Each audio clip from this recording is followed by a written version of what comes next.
And then I will be fully caught Hello, up everyone. on my Mr. Daily videos. This is your daily dose of internet. This police chase had one of the most intense endings ever. He's gonna go towards the city on military. It's time to play the game! Haha!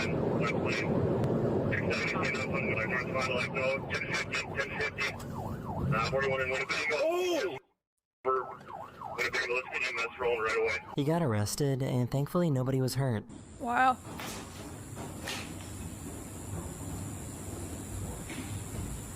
Here's our fancy dancy yogurt machine. Are you ready? Wow, a yogurt machine. Oh, that was very unappealing. Oh no! It's a small little dog. This is why you should always double check spelling. I think I'll pass on that one. Thank you. Dude, he's about to go. Dude, What even happened? He's going. I don't even think Yo, Dakim, thanks for 64 months. Hello. He found his doppelganger from the past. They say history repeats itself. So this must be me. That does look like him. Tough bike, dude. Can I get your autograph? Can you do a trick?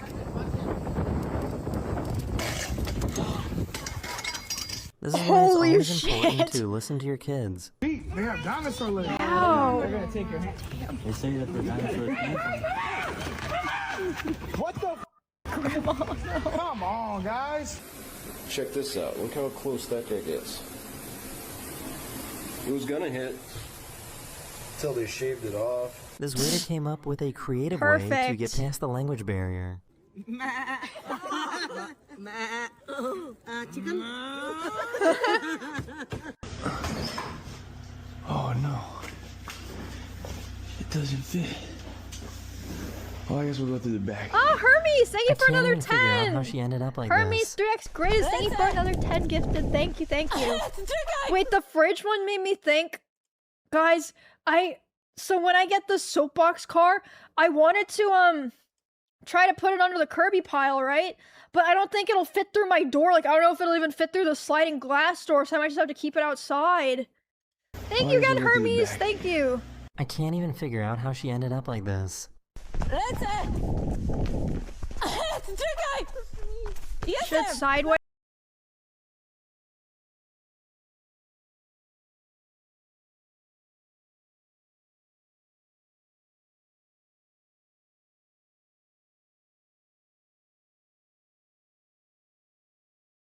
I don't know, because it has to like go in at an angle. I don't know if there's room outside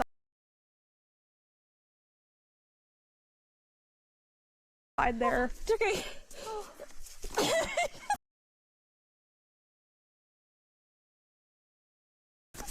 Oh my god.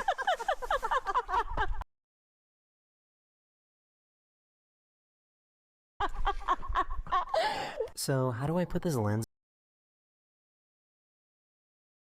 on my eyes?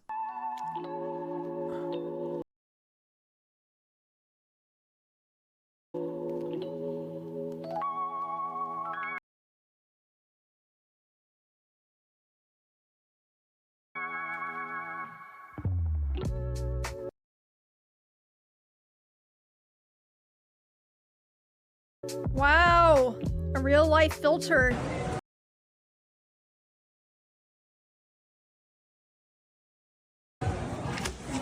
This is the worst connected.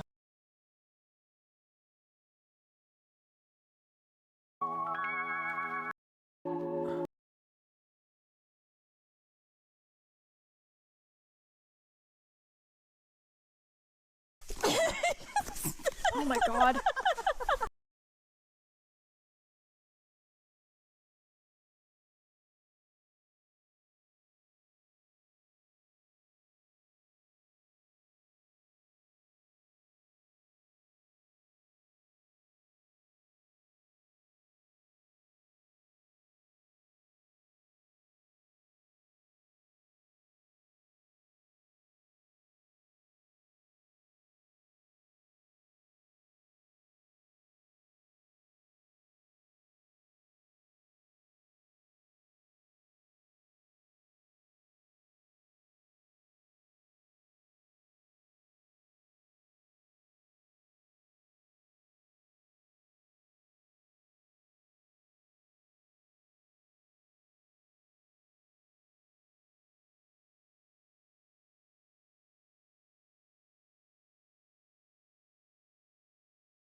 Shit sideways? I don't know because it has to like go in at an angle. I don't know if there's room outside there. Okay.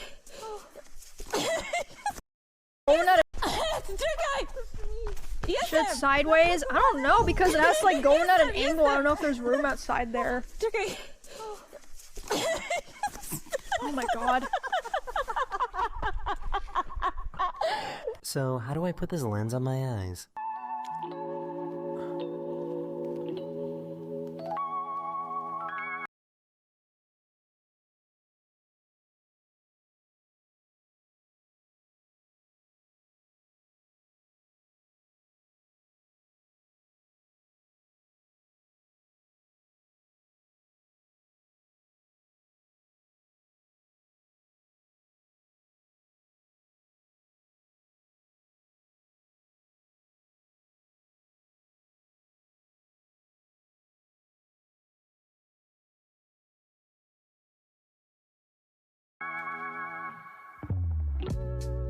Wow.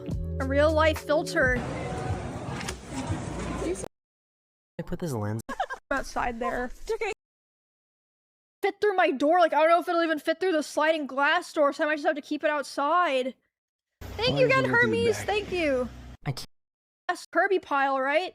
But I don't think it'll fit through my I think, guys, so when I get the soapbox car, I wanted to, try to put it under the Kirby pile, right? But I don't think it'll fit through my door. Like, I don't know if it'll even fit through the sliding glass door, so I might just have to keep it outside. Thank you again, Hermes. Thank you. I can't even figure out how she ended up like this. Yes, Shit sideways? I don't know because it has to like go in at an angle. I don't know if there's room outside there. Okay. Oh my god. So, how do I put this lens on my eyes?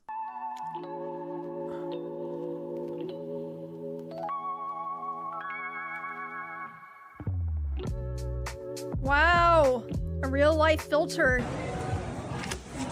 This is the worst connect the dots I've ever seen. It's a straight line. That looks so fun. Thank you for the years, genuinely. Hope Thanks, you are Leon, doing for well and will 42 continue months. doing so. Helped me through a lot of stuff, so just Only thanks. fish. Hope you're doing well. Only fish. Why you open? Holy fish. Why you don't go home and cook? Oh! This? This Damn, is they 100% got him. custom, dude. That's why they pay me the big bucks. You True. see this Just here? go home Let and me do a little cook. demonstration for you. Okay, line it up. I wanted to let you guys know that this was my favorite clip this episode, and in it we see a cop talk to two witnesses but come away with absolutely nothing. Can you hear me? Yes, Oh, wait, I think I've seen- I didn't watch this, but I think I saw on Twitter, is this the one where it's the cop arguing with, like, the married couple or something? I read the caption, but I didn't watch the video. Oh, so people have seen- okay, I haven't seen this one. Let you guys know that this was my favorite clip But this I've episode, heard of and it. in it we see a cop talk to two witnesses but come away with absolutely nothing. Can you hear me? Yes, ma'am. I can hear you. Hi. Hello, sir. I'm Jody. I'm the called. homeowner. I'm at work, and my daughter's, I think she's home. Are you She talking might to have my left. wife right now? But my husband reached out to you Yes, guys. talking to the wife. Yes. Okay, you Yeah, can because there was call the there was guy a man, first. and I don't he know was if it was going through just our an mailbox. He accidental was knocking came to on the our wrong door, but house we because he weren't does sure if see he had the something.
Wrong at the house. end of the video, but I'm not too sure because he did knock on hear the me? door afterwards, but then he took off.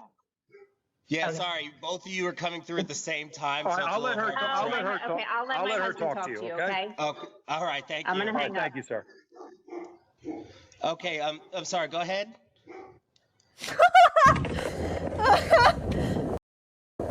Go ahead. All right. Thank you. I'm gonna All right. hang up. Thank you, sir. Okay. I'm sorry. Go ahead.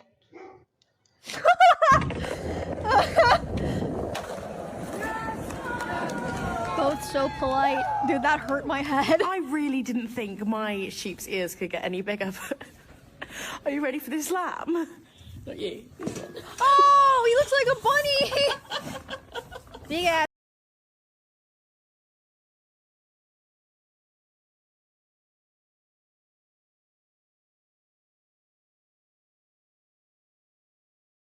Ears. Making a boiled egg disappear. Eat that shit. Eat that shit. Whoa!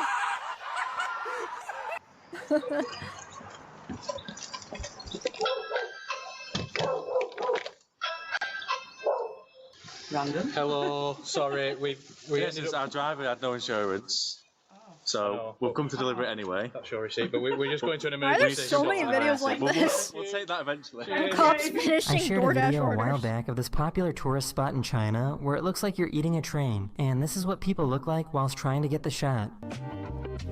Wait, it looks like you're eating a train?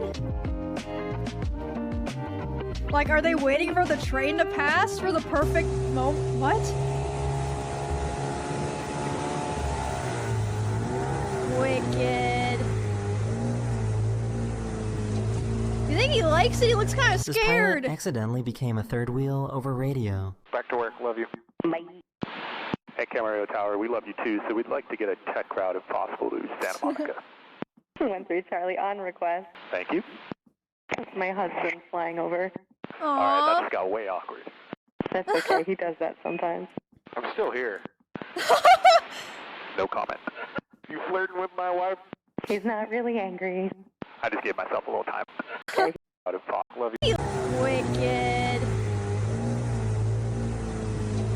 You think he likes it? He looks kind of This scared. pilot accidentally became a third wheel over radio. Back to work. Love you.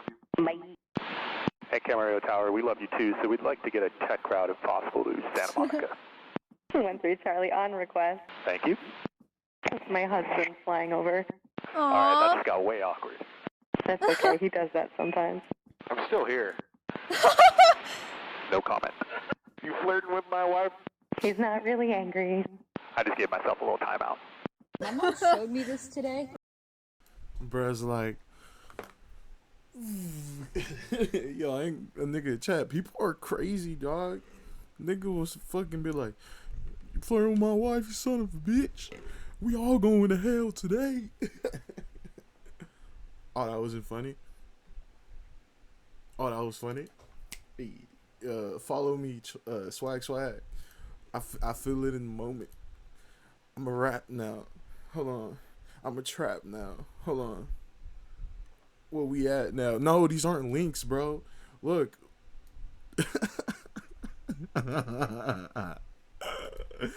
Nigga, swag, chat. Yo, that was funny. Yo, fuck with me. Oh, that was My husband flying over. All right, that just got way awkward. That's okay. He does that sometimes. I'm still here. No comment. You flirting with my wife? He's not really angry. I just gave myself a little time out. My mom showed me this today. Bruh's like, yo, I ain't a nigga chat. People are crazy, dog. Nigga was fucking be like, you flirting with my wife, you son of a bitch. We all going to hell today. Oh, that wasn't funny. Oh, that was funny. Hey, follow me, swag. I feel it in the moment. I'm a rap now. Hold on. I'm a trap now. Hold on. Where we at now? No, these aren't links, bro. Look.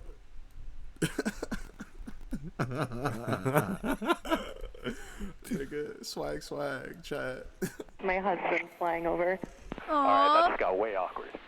That's okay, he does that sometimes. I'm still here. No comment. You flirting with my wife? He's not really angry. I just gave myself a little timeout. My mom showed me this today. Bruh's like, My husband's flying over. but Alright, that just got way awkward. nigga. That's okay, he does It's not a that sometimes. publicity stunt. But if it was, I'll have to get sponsored by Red Bull. Get it? Publicity stunt. My husband's flying over. Alright, that just got way awkward. That's okay, he does that sometimes. I'm still here. No comment. You flirting with my wife? He's not really angry. I just gave myself a little timeout. My mom showed me this today. Bruh's like, yo, I ain't a nigga chat. People are crazy, dog. Nigga was fucking be like, you flirting with my wife, you son of a bitch. We all going to hell today. Oh, that wasn't funny. Oh, that was funny. Hey, follow me, swag. I feel it in the moment. I'm a rap now. Hold on. I'm a trap now. That's just what we do. That's cute. That's all it is. We have a She mutated. said that's cute. That's swag. My mom showed me this today. That was cute and funny. We have a mutated flower in our garden. This is what they're supposed to look like. You know? Okay. Yeah. Yeah. They're like sunflowers, kind And of. this is what we got. Look at that.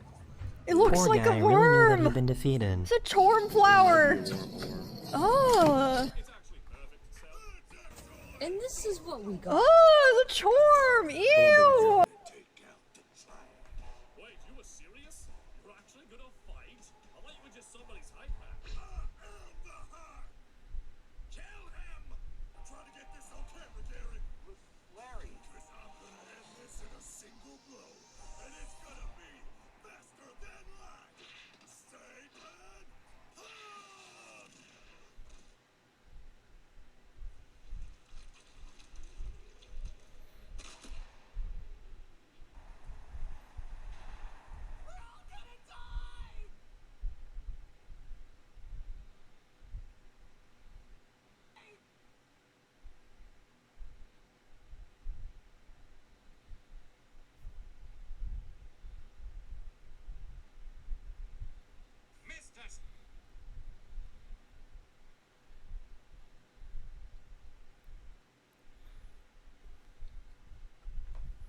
Ew. Poor guy really knew that he'd been defeated. He's so cursed. Ew. Ew. And this is what we got. Oh, the chorm. Ew. Ew. Poor guy really knew that he'd been defeated. He's so cursed. Guys, I still don't know how the fuck we're gonna make a chorm badge. Maybe I'll just make a cheddar badge, like Cheddar's head. What do you think about that? Or should I just try to make it chorm somehow? Yeah. Pusher P, thanks for 22 months. Oh, I don't know about that.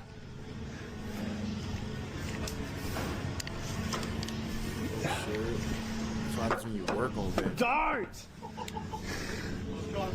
I know. I got it. This guy was diving near Sydney and caught the moment that a giant cuttlefish changed its camouflage. Ooh.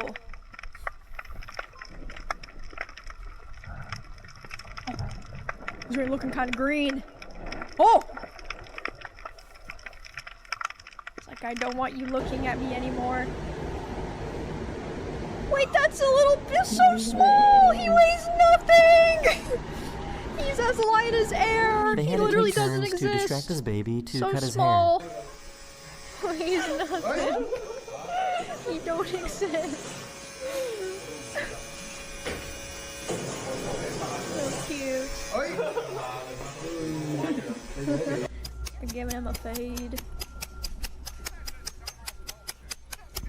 I've seen these little, are these like anti-slip things on sidewalks? I never realized someone had to hammer them into the ground.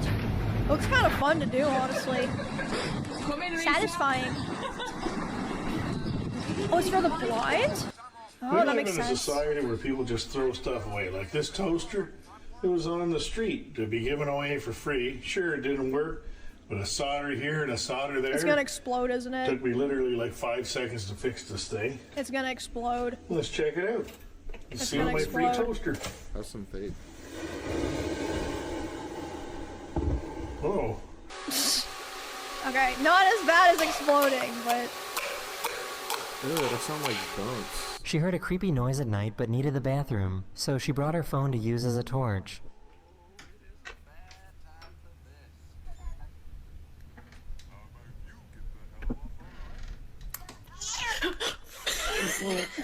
Did you just bite that? Was Oh it yummy? no. Yeah.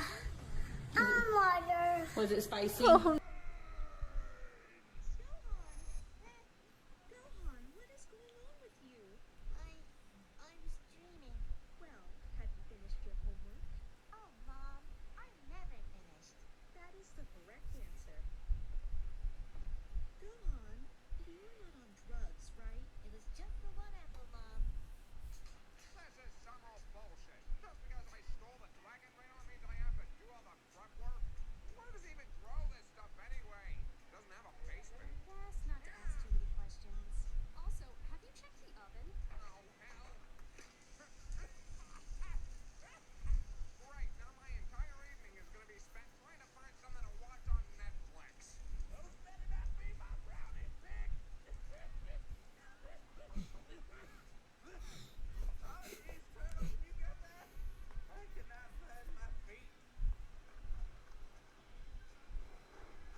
I don't give a fuck.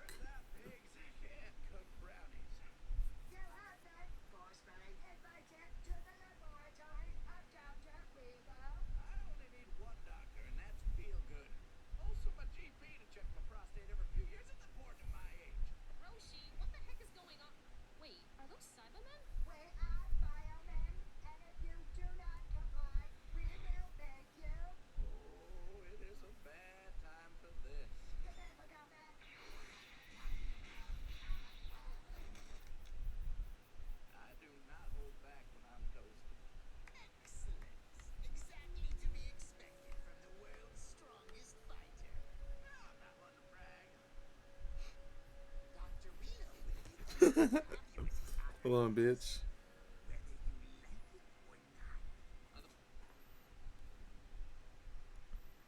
I don't give a fuck. That's gonna be funny. Chat, I'm a voice actor right now.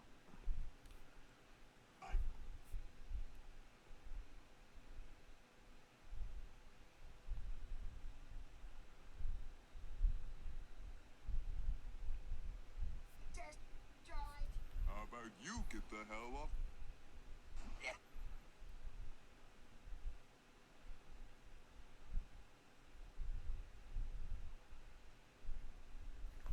Hold on, let me turn off the air. Oh, my bad.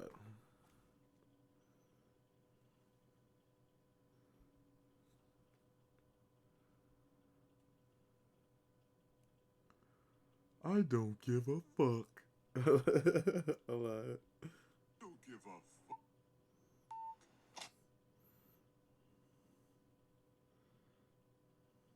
I don't give a fuck.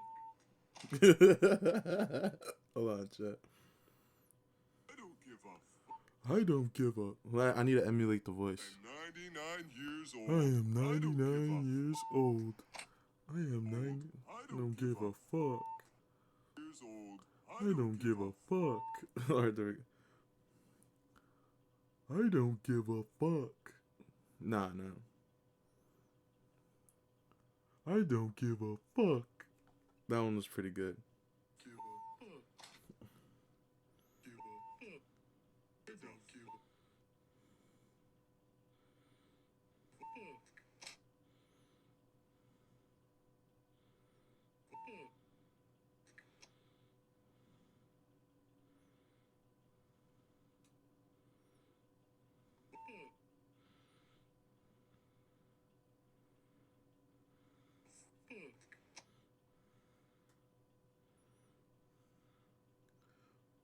Fuck.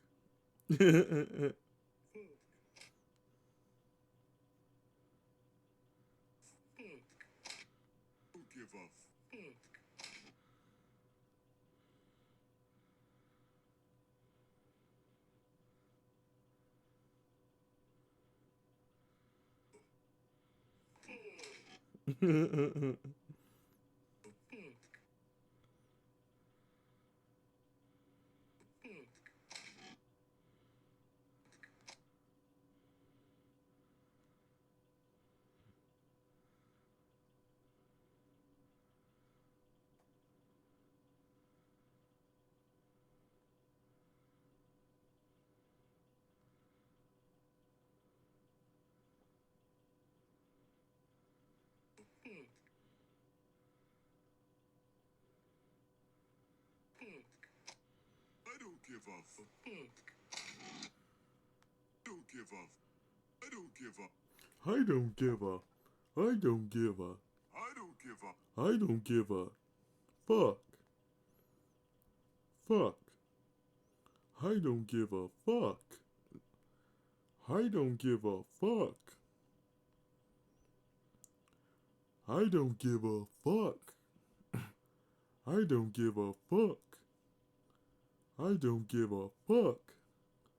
I don't give a fuck. Nah, that one was good. That one was good as hell. Alright, we gotta go see which one's the best. I don't give a fuck.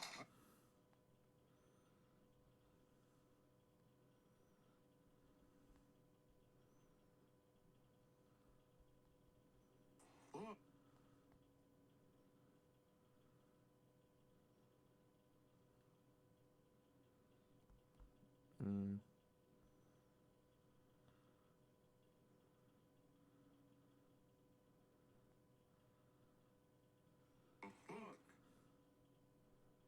Hold on. I don't give a fuck. Don't give a fuck. Nah, that one's ass. Hold on, the one I did, the last one I did was kind of slappy.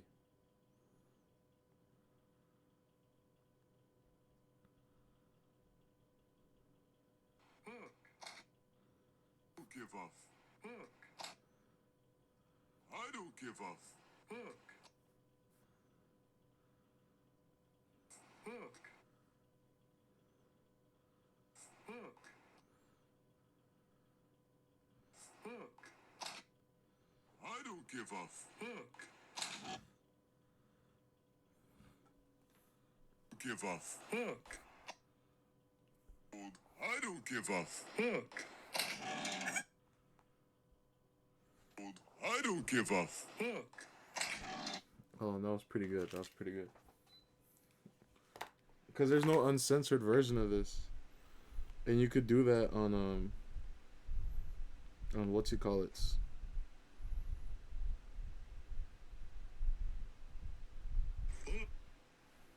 Fuck. I don't give a fuck. Fuck. Don't give a fuck. Fuck. I don't give a fuck. I don't give a fuck. That one sounds uncanny. Let me see. Give a fuck. Give a fuck. I don't give a fuck. I don't give a fuck. I might have to go with the one before. I don't give a fuck. That one is funny. That one's good. Hold on. That one's good as fuck. That one's good as. I don't give a fuck. I don't give a fuck. Fuck.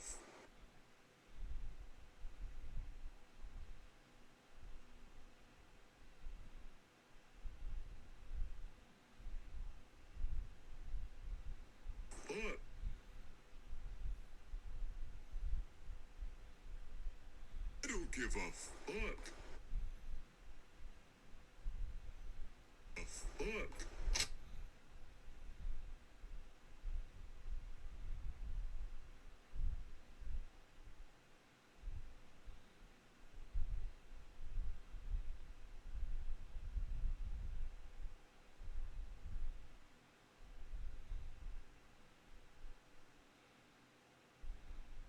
Fuck. I don't give a fuck. I don't give a fuck. Fuck.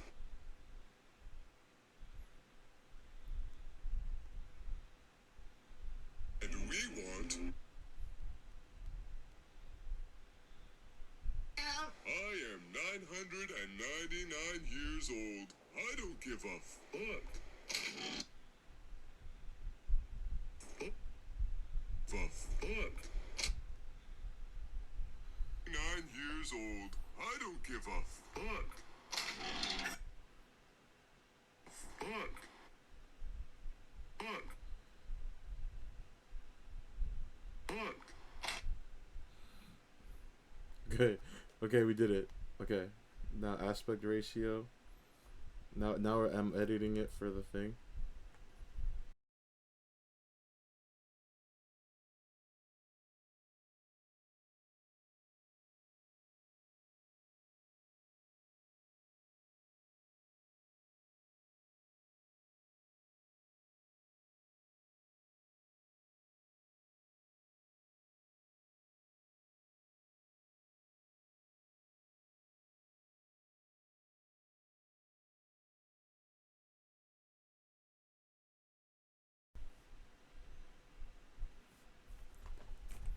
No.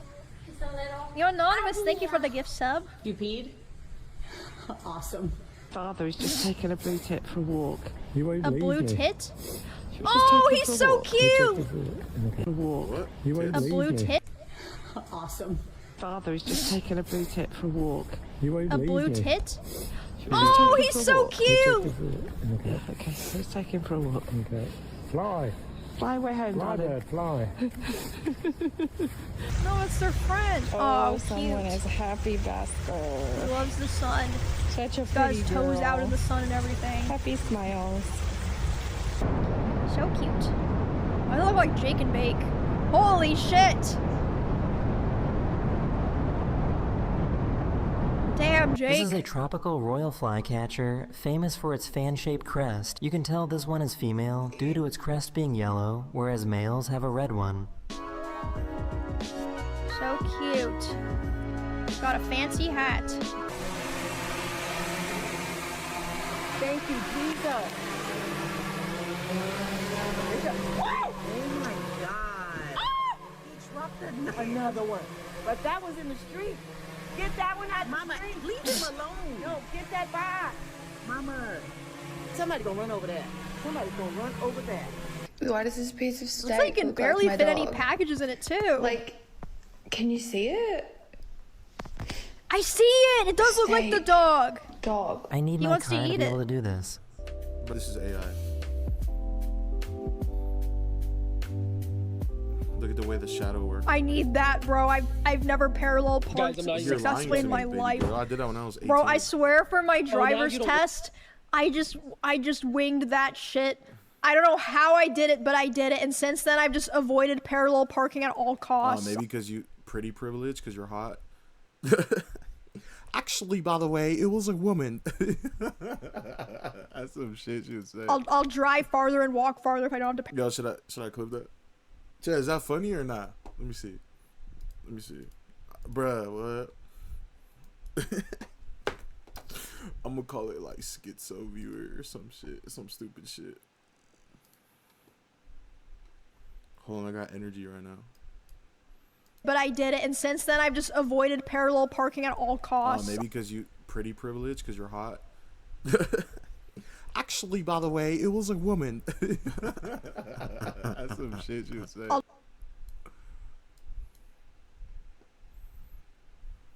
I was 18. Bro, I swear for my now driver's you don't- test, I just winged that shit. I don't know how I did it, but I did it, and since then I've just avoided parallel parking at all costs. Maybe because you pretty privileged because you're hot. Actually, by the way, it was a woman. That's some shit you would say. I'll drive farther and walk farther if I don't. Bro, I swear for my driver's test, I just. Bro, I swear for my driver's test, I just winged that shit.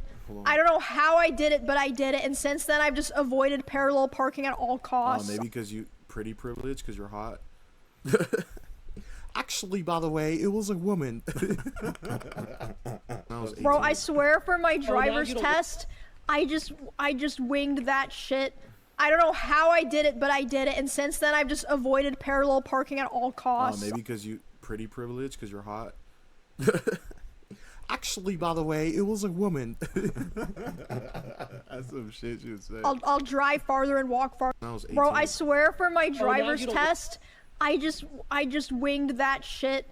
I don't know how I did it, but I did it, and since then I've just avoided parallel parking at all costs. Maybe because you pretty privileged because you're hot. Actually, by the way, it was a woman. That's some shit you would say. I'll drive farther and walk farther. Bro, I swear for my driver's test, I just winged that shit. I don't know how I did it, but I did it, and since then I've just avoided parallel parking at all costs. Maybe because you pretty. You're not on drugs, right? It was just the one apple, Mom.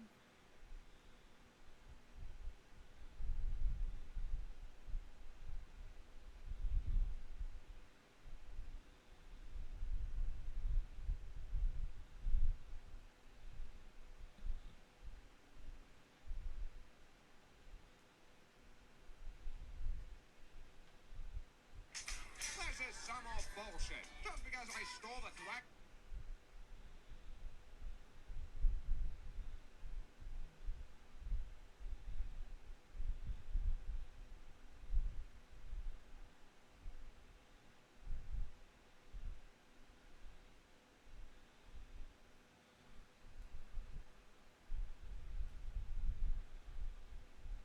Some old world's strongest fighter. I'm not one to brag. This is some old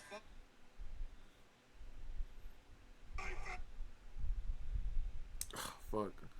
CapCut just cuts it so good. It's not even fair.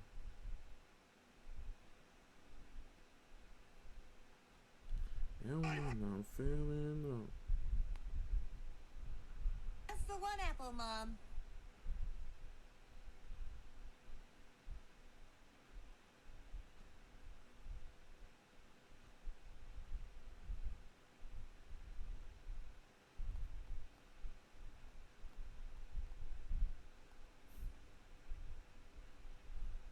Fighter. I'm not one to brag.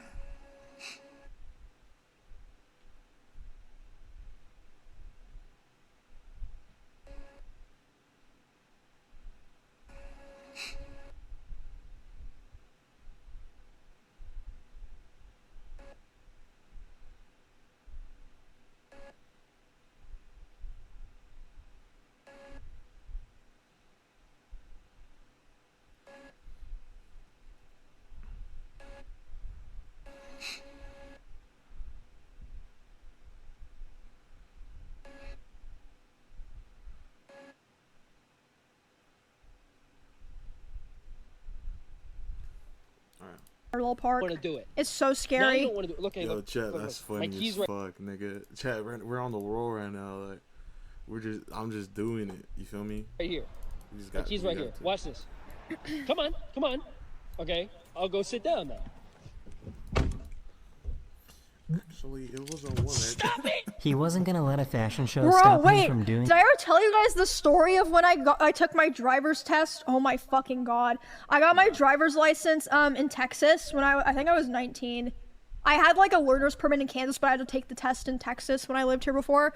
So I didn't have a car, right? So was it Courtney? I think it was my mod Courtney. She doesn't come here a lot anymore, but she'll come say hi sometimes. I'm pretty sure it was Courtney. She was like, "Oh, I can I can let you borrow my car to take the test. Damn, So baby she mom, what the fuck, she Chat? picked me up in her car and she was taking me My mom's to been calling the me exam, right? And man, it's but on the way there we I got don't pulled really know over, and I don't even remember why, because like she wasn't speeding or anything. We got pulled over, and this state trooper was like, "Oh, like everything's fine. You guys got any weed in here?" And we just started laughing because we're like, "Oh, haha!" Like, of course you don't have any weed. And he was like, "Get out of the car right now and open your trunk." So she had to open Yo, hell no, what the hell? her trunk, and he was like looking through all her stuff looking for weed, and we're like, "What the fuck?" And he was like, "Okay, you guys are fine, you can go." And then I passed my driver's test, but yeah, that was it was like completely random too. Like, what the fuck, why? But yeah, I had that experience with my mod like She looked like she smoked like 9 weed. years His ago. morning ritual. Damn, wait, hold on. I got...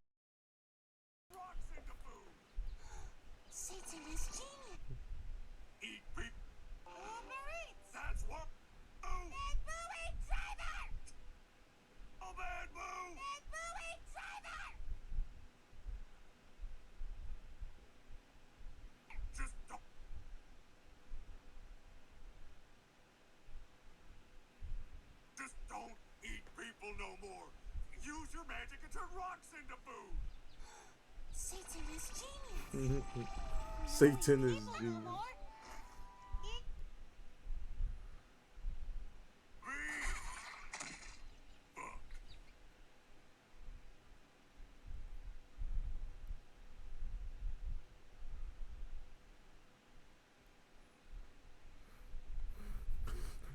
Hold on. There's okay, I need to show you guys this one because this one was funny as fuck.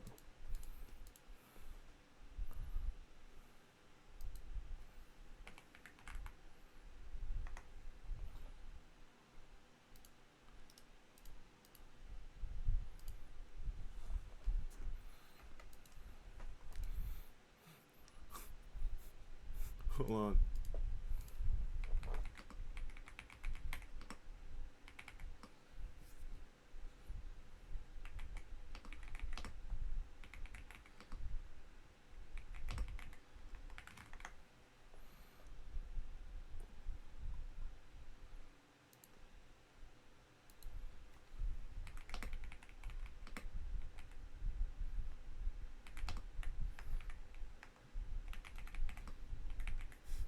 Yo, the chat, this shit was fucking hilarious. Yo. Hold on, how do I remove result? I didn't want it there. What? Yo. Fuck, we have to find it the old-fashioned way.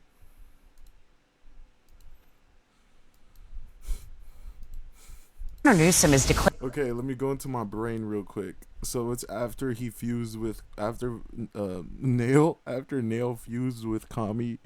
It has to be one of these.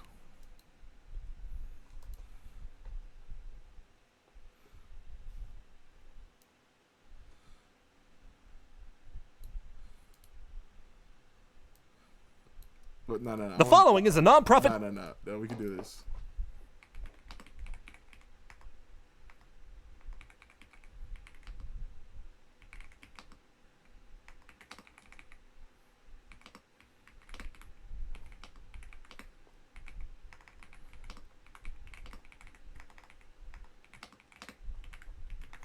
Yo, rest in peace, Akira Toriyama. Shut up, bitch. You love Oh, shit. Wow. What a great... Me! Fuck you, fuck me. Fuck me, fuck you. Wait, okay, bro, now I just want to upload, like, legendary shit.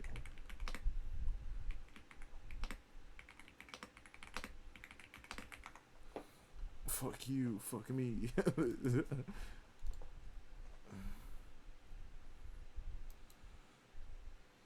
A Rick, see your anti-Rick speech for the Council of Ricks, Terror Rick. Hey, save your Rick rules for the Sheep Ricks, Rick Pig. Fuck me, pal. Fuck you. No. Fuck me. I love this shit. Hold on, chat. Okay, so we gotta upload this one. And then what else? Oh yeah, I'm so fucking high right now. No, that one's mid. That one's mid. The one I want is the what episode? Oh fuck. Butter and toast. Here it is. Anyway.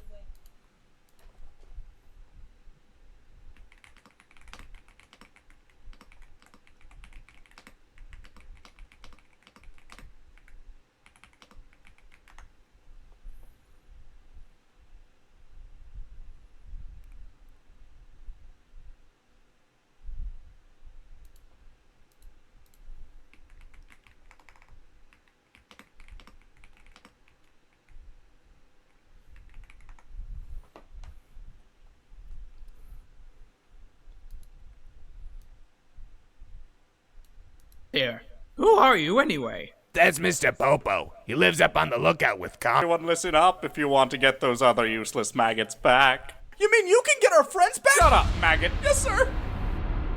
As I was saying, the only hope to get your friends back is to use the Dragon Balls on Kami's home planet, Namek.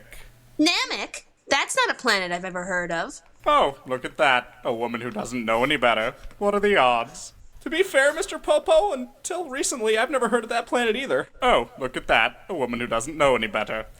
God damn it, I walked right into that one. I can't find it. I'm so love it.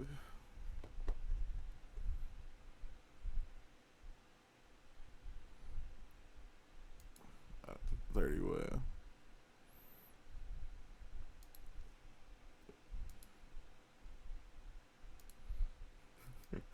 Shut up, bitch. You love it. That shit is funny, nigga. Rivals to be the hell in which I've spent all those years. Brace your brittle selves, you worms, for I, Garlic Jr., shall soon rule you all. Oh, you going to the party tonight? I don't know. Mom wasn't a huge fan of that Walking Dead theme party. Previously on TFS's The Walking Zed. But I think I can make it. See you there, Gohan. Goodbye, Gonad. See you at Master Hoshi's. I love this episode. See you there, Gohan. Goodbye, Gonad. See you at Master Hoshi's. I fucking love this shit, bro. Make it. TFS's The Walking Zed. But I think. Fucking love this shit, bitch.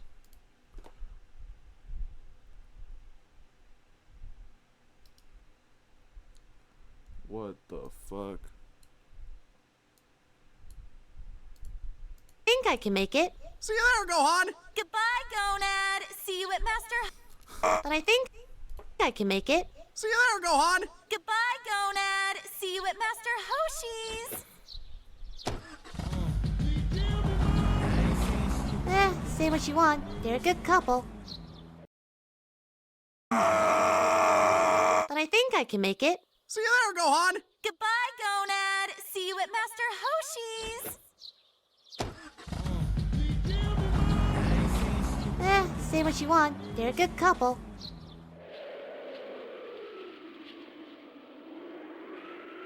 You ever think about buying a house? Oh yeah, let me get right on that with all that money I don't have. Well, you ever thought about getting a job? I'm a green slug man. No amount of affirmative action is going to get me a job. If you say so. By the way, that old guy's been standing there for like 15 minutes. Maybe you should say something. Fine. What do you want, Kami? Mr. Popo's kicked me off the lookout for the night. Apparently he has a booty call.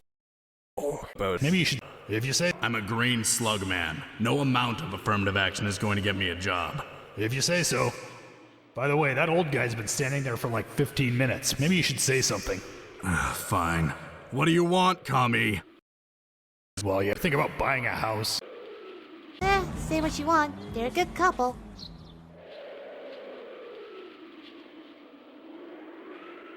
You ever think about buying a house? Oh yeah, let me get right on that with all that money I don't have. Well, you ever thought about getting a job? I'm a green slug man. No amount of affirmative action is going to get me a job.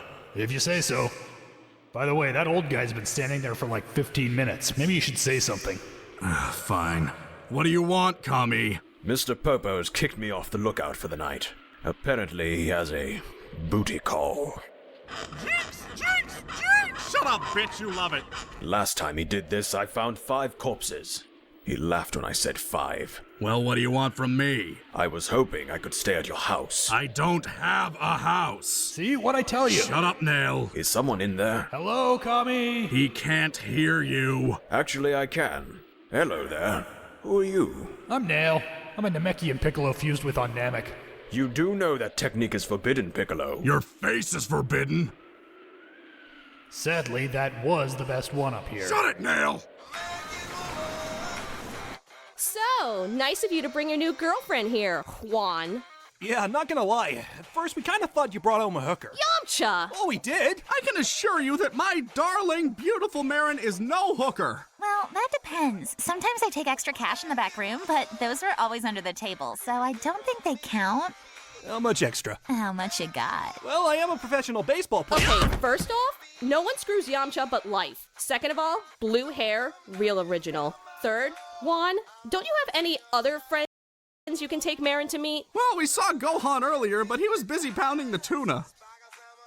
What? With Goku gone, Chi-Chi needs someone to do it. I love this show so much. We also What's the other episode I'm looking for? stopped by Korin and Yajirobe's.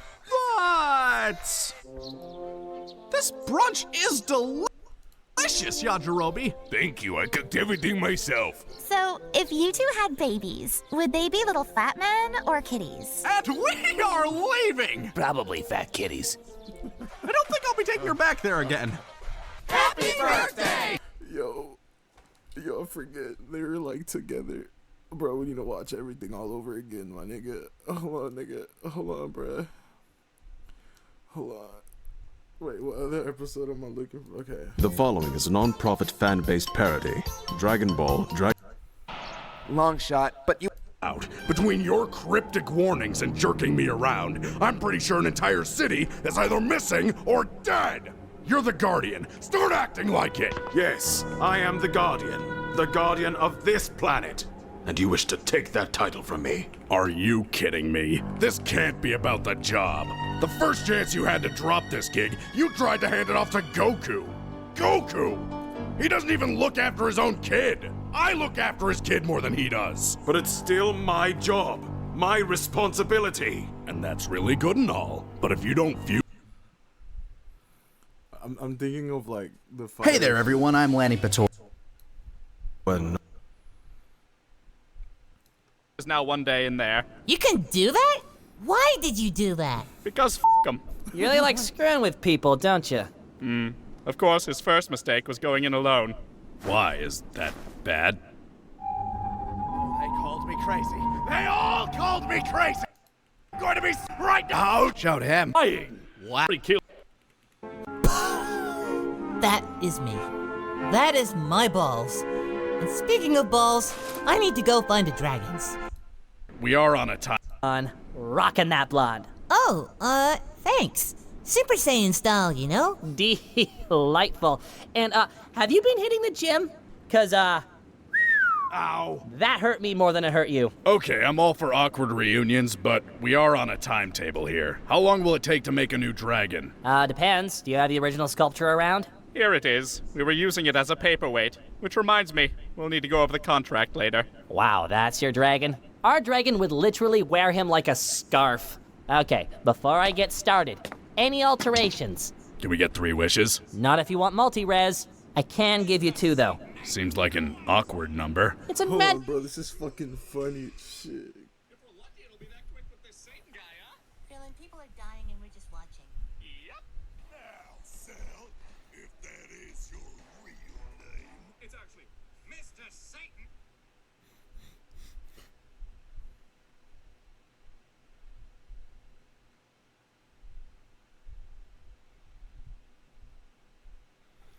Nigga, I fuck that episode is so funny.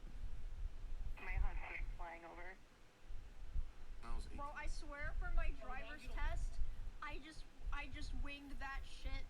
I don't know how I did it, but I did it, and since then I've just avoided parallel parking at all costs. Maybe because you pretty privileged, because you're hot. Actually, by the way, it was a woman. Yo, that's funny. That's funny as fuck, boy. Oh my god, that's actually hilarious. That's why it has 200 views. I just posted. Actually. Yo, I'm funny, dog. Yo, hopefully she don't get offended, my nigga. For real. Alright, what's the other one? This is some old bullshit. Just because I stole the dragon ray on me, do I have to do all the prep work? Where does he even grow this stuff anyway? Doesn't have a basement. Best not to ask too many questions. Yo, the homie, the OG homie, apparently he got his neighbor pregnant, but that bitch probably like, I don't know how old the bitch is. Like, it's just rumors though. I don't know for sure. But that nigga follows me on he follows my YouTube. So that nigga be watching what I upload, and it's hilarious. Cause this nigga, like, him, chat, I'm thinking about, he just got kicked out of his mansion by his wife. This nigga sleeping somewhere. He's just like, what this fucker post on YouTube? Let me see this shit. Just dumb shit. Like, that nigga, yo, that my niggas love me, dog. Like free the guys. Yo, God bless all my people, my nigga. God bless the people who don't fuck with nobody, who don't, nigga, God bless everyone, nigga, even the demons, nigga. God bless the devil, nigga. We up in this bitch, nigga. You feel me? We so up, ho. God bless you, nigga. God bless me. God bless all of us in this bitch, nigga. You feel me? I just feel good right now, chat. I feel good right now. Sheesh. Hold on. I got like 300 subs in my bank right now. That's why I feel good. You feel me? Chat, y'all niggas don't see me clock in and clock out, nigga. Nigga, I'm swagged up. Hold on, bitch. Alright. To go wish Granny Dragon Nail. I don't make the rules. Now, let us begin. Man, all this lore we're learning today, and we even get to see a new dragon being made. This is gonna be awesome. Hey, Dragon, wake the f up! It's already past noon. Get your life together. Hold on.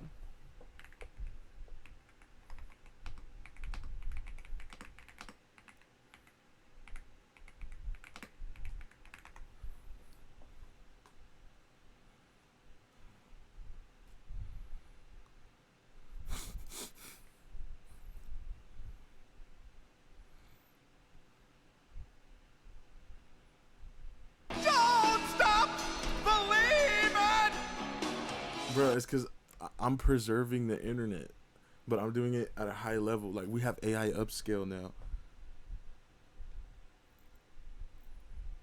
I hear an earthquake outside.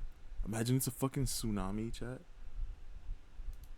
Hold on to that feeling! Street lights! Maybe I'm famous. Maybe I'm gonna react to it.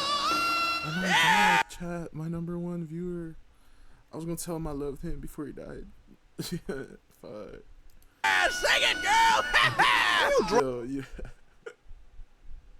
Yo, what? Yo, what TV show? I think it's Family Guy.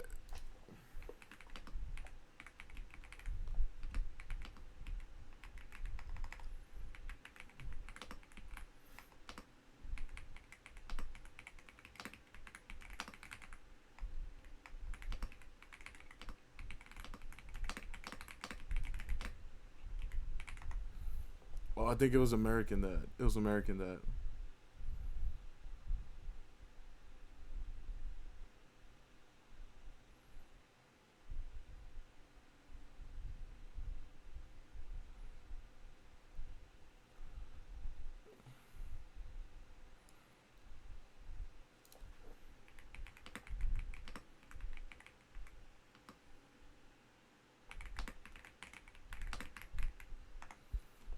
Hold on.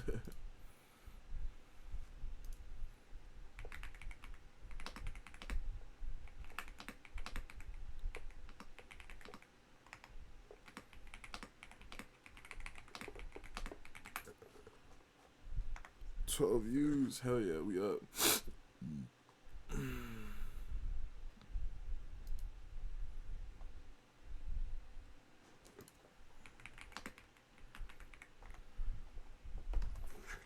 on, chat.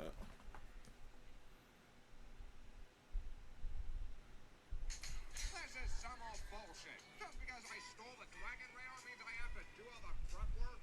Where does he even grow this stuff anyway?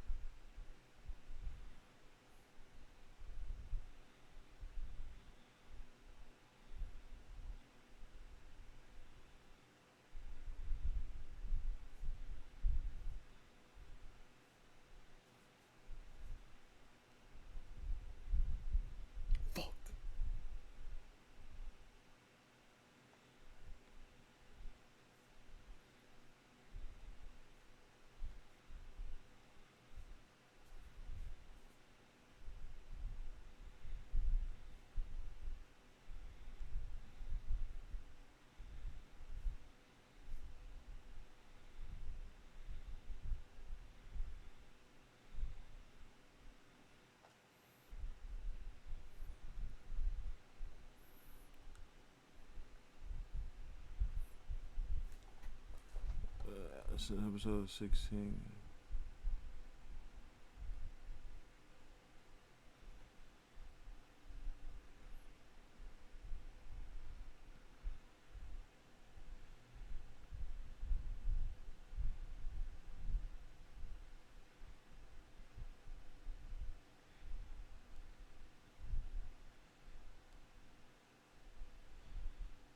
This is gonna be hilarious.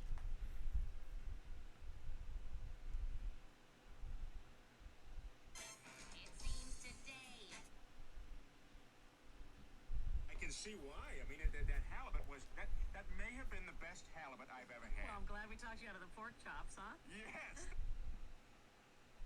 And you know what? Wait. Hey, hang on. What are we fighting about? You know, I have Taking care of this. No. Talked you out of the pork chops, huh? Yes, thank you. I get that. No. No. I'm taking care of this. No. Your money's no good here. My food was more expensive. I feel bad. We invited you. I've got this. Look, just let go of the check, huh? You let go of the check. I'm not taking my hand off this thing. Well, neither am I. Let go of the check. Ernie, if he wants to... Stay out of this. Don't you talk to my wife like that. Oh, yeah? What are you going to do about it?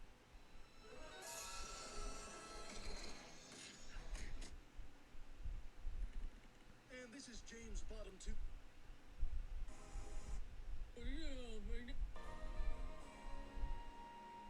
I still don't fully understand!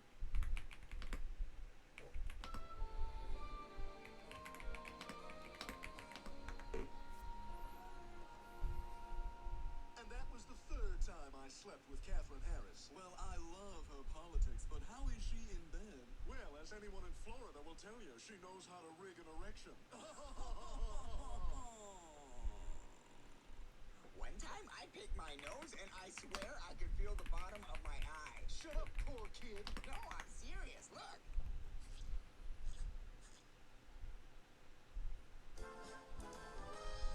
So, Chris, how's the new school? It's awful. I hate it. Everybody's mean to me because I'm not rich. Oh, no, Chris, that's hard. Season 2, episode 9. Bruh, sometimes you gotta tell this nigga, like, you're hallucinating, bruh. Sometimes you gotta tell the homie, like, yo, bruh, you tripping right now.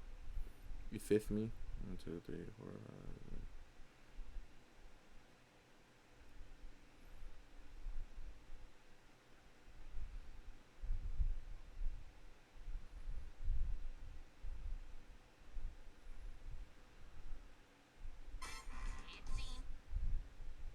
That shows. Rich, I just thought of a way to get the Gumbles back on the air. You'll find.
one of your crazy schemes.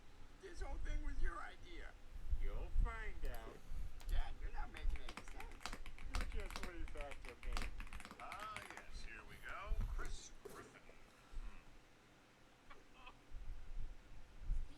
Wait, no need. No.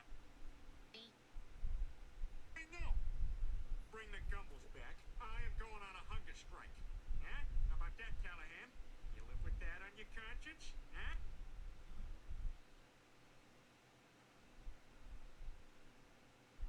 Pass. Terminally ill.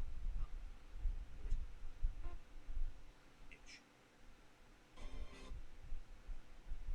It's Quality Lobo. Hey, Mother, you have your work cut out for you now, don't you? Okay, you wanna be dirty? Be dirt. Where do you think you're going? I have to file myself. I need to be clean. Ah! There you go, kiddo. All clean. No! I'm frozen! Fuck. Alright, we're on a wild goose chase now. Shit. Alright. So, season 16, episode 17?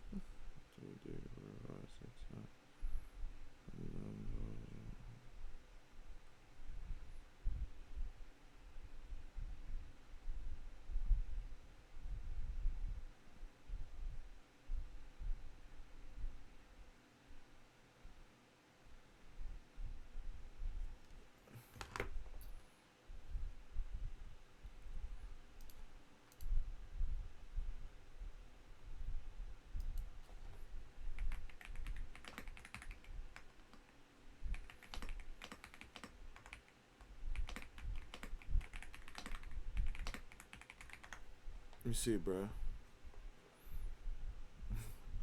Nah, we're not gonna fight it, dog.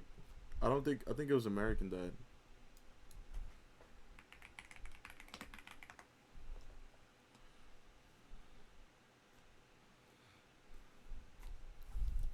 Fuck.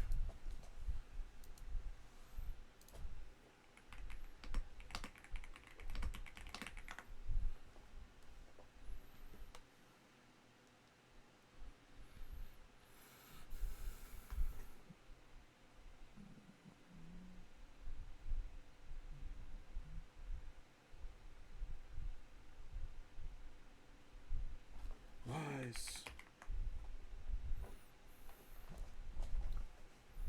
Yo, this nigga. Hold on. Chat, if I don't upload this shit dies. I need you to understand this shit. We need to keep the internet alive. AI is gonna destroy it.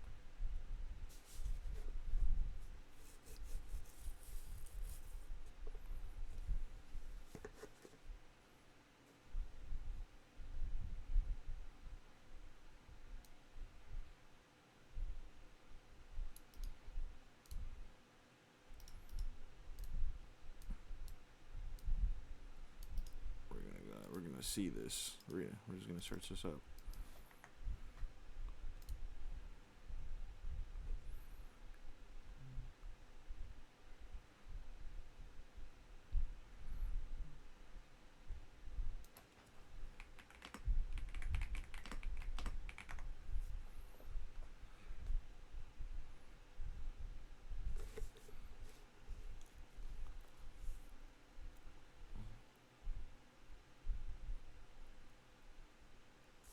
Okay, season 4, episode 28.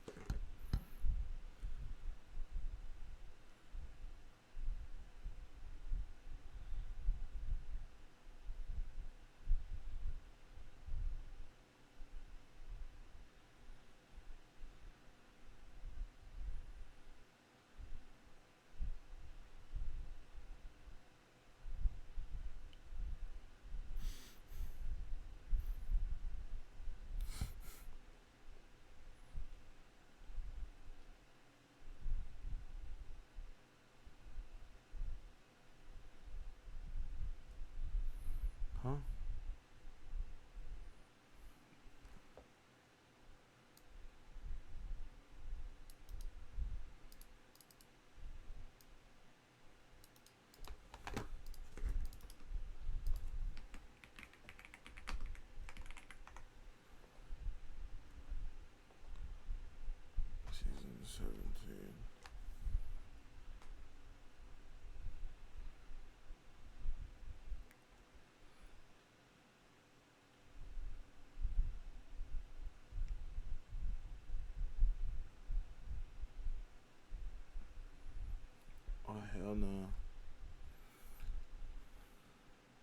Bro, that shit wasn't even that funny anyways. Okay, we got this one. Let me see. Drunk already? The reception just started. Pig, I am a pre-gaming master. Aw, sweetheart, I'm so sorry your best man had to skip out on the reception. That's okay. I have my real best man right here. Oh, save it for the honeymoon. Oh, that's not all I'm saving. Is it a turkey? You know me so well. I came here for a banquet, and I find out it's a potluck, you cheap fucks! Well, I'm surprised you came, sweetheart. An interspecies homosexual marriage? I just wanted to see what the gay agenda looked like in person. Frankly, not impressed.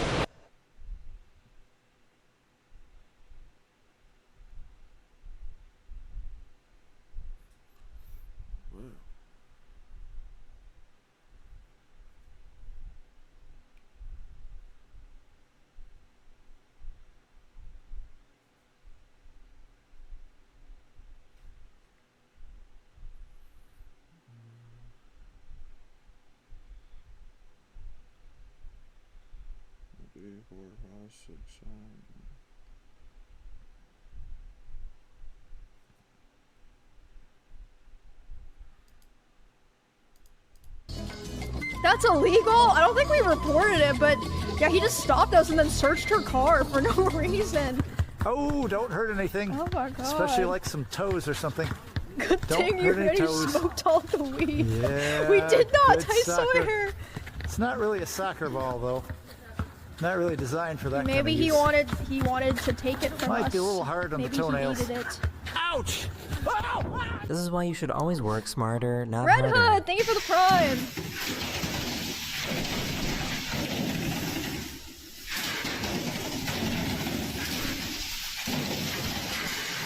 I felt so bad too, cause like, sorry, I'm still going. Like, cause she picked me up to take my test, right? So I was like, oh my god, is it like my fault if like she gets in trouble? Cause I didn't know if she had weed or not. Like, I was like, maybe she does, I just don't know. But she didn't. So like, it was just completely random. This cop trying to like catch her red-handed when she didn't even do anything. He like searched her whole car. Like, oh my god. She did not.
Have any. Did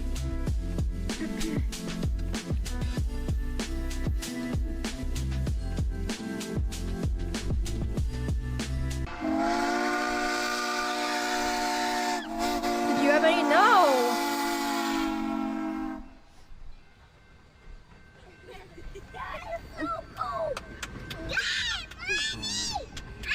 I didn't! I swear! He made an animation out of his bike, a torch, and a horse cutout. That was cool.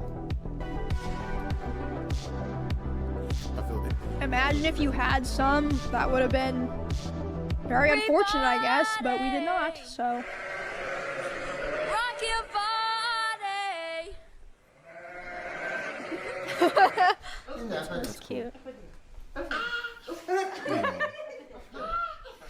Aww. So cute. That's a cool carrot.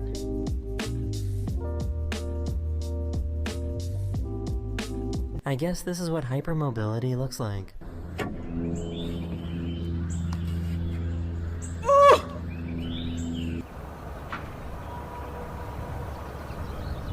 That guy's got no bones. Oh, there he goes.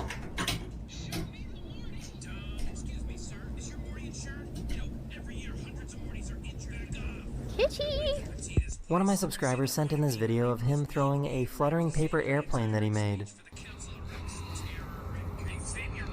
Wow, it's like a bird. Oh, he's dead. Steven! I thought you were dead! Why is he in a bowl?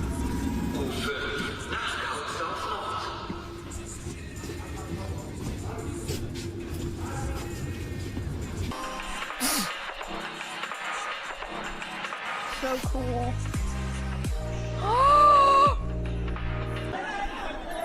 How the fuck did he do that? I need to know right now. One more. Break it.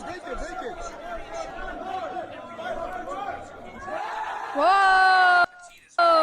Fuck. So cool.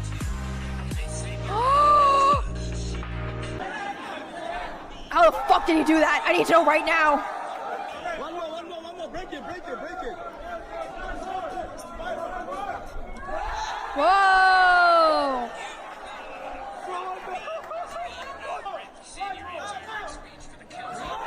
Even taller! I really want to decorate my house, and I really think that that's just a vibe. What in the Miyazaki? Holy Yes, shit! Oh my god! It's actually Horrifying. It's like the most Elden Ring shit I've ever seen. So cursed.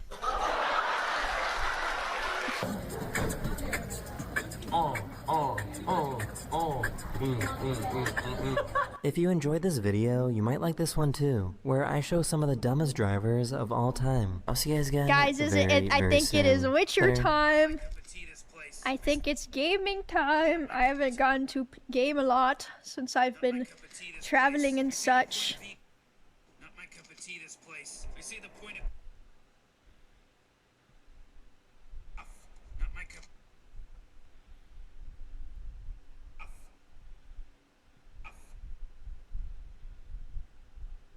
Not my cup of tea. Not my cup of tea, this place. I say the point of being a Rick is being a Rick. Save your anti-Rick speech for the Council of Ricks, Terror Rick. Hey, save your Rick rules for the Sheep Ricks, Rick Pig. Fuck me, pal. Fuck you. No. Fuck me.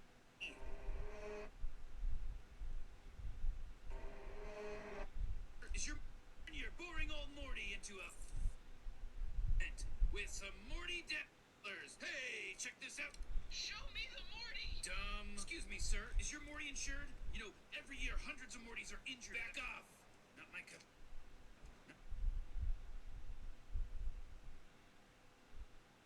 Not my cup of tea.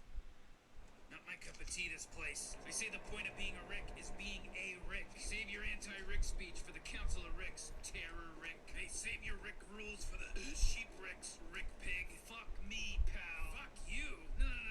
Fuck me.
My cup of tea, this place.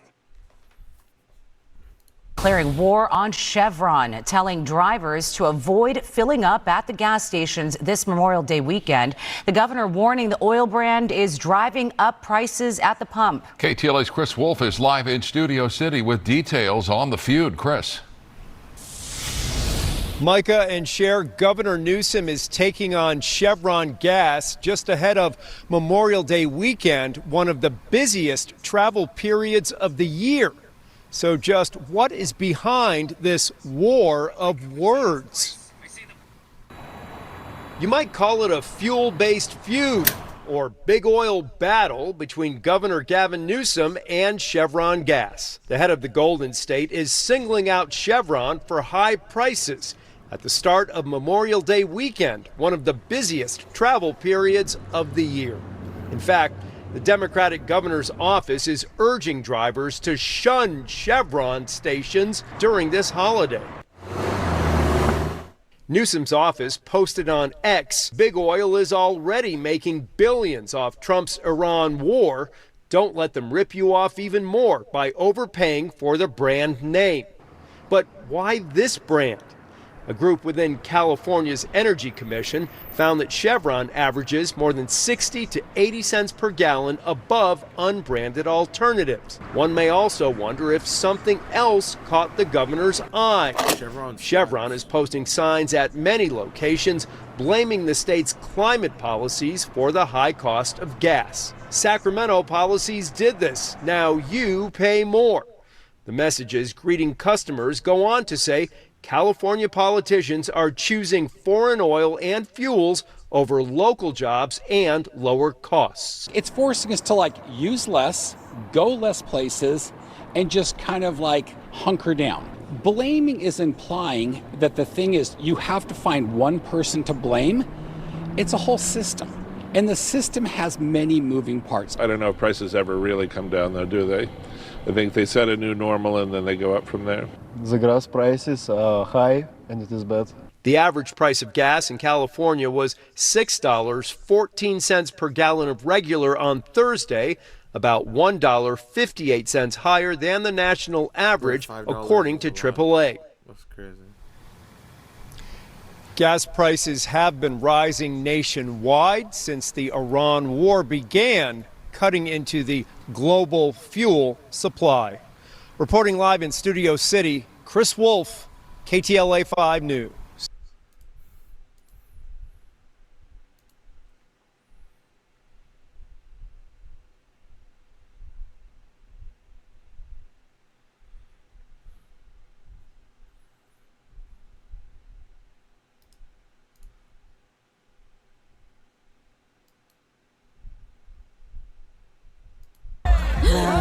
Oh my god, who are you? What about this? Shut up! She's juggling! Whoa. Bro, is that your sister? Her dexterity is wild. Yeah, I guess.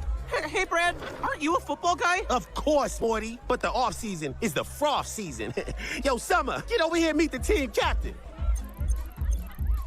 Hey guys, so random seeing you here. Love the way you move that coin. Ever consider a bigger disc? Is your hair different? Oh, I don't know. I started using this new leave-in conditioner. I love it. Maybe leave your number in my phone. So charismatic. Looks like we found our new center forward back. Gross! She's just using tech to customize herself for social situations. Bro, maybe you should too. You're harshing the buzz. Can you give us a sec? Ow, hey! You're embarrassing yourself. Leave, or I will make you leave. Just let me borrow it for a second, then I'll go. What do you even want it for, you parasite? I want to be ripped and take my shirt off in front of Trisha. Ew, you worm. She's my best friend. She's not even in your grade. It's a trickle-down effect. She'll see me and tell everyone. Okay. Oh my god, who are you? What about this? Shut up! She's juggling! Whoa. Bro, is that your sister? Her dexterity is wild. Yeah.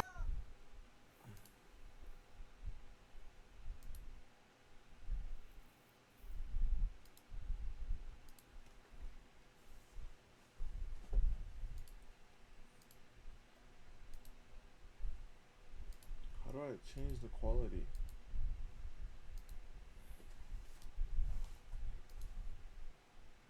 Come on, chat. Don't make it weird.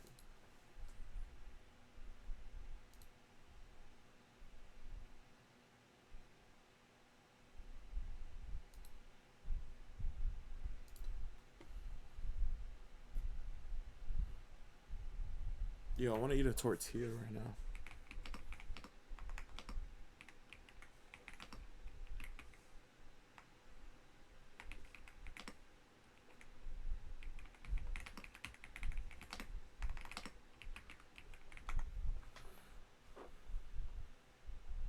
If you use CapCut, these are the best export settings for your. Increase the output resolution to 30, and you'll have a 1080.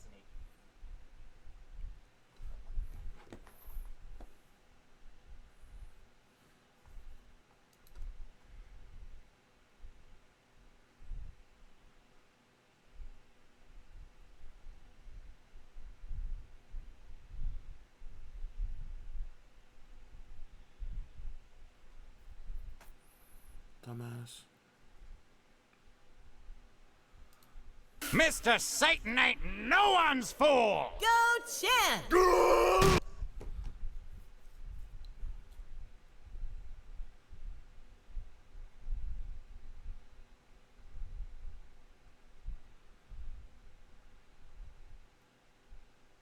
Mr. Satan ain't no one's fool! Go Chan!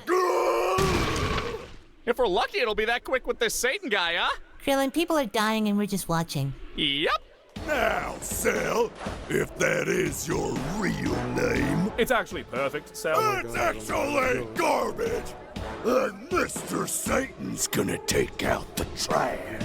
Wait, you were serious? You're actually gonna fight? I thought you were just somebody's hype man. I am the hype!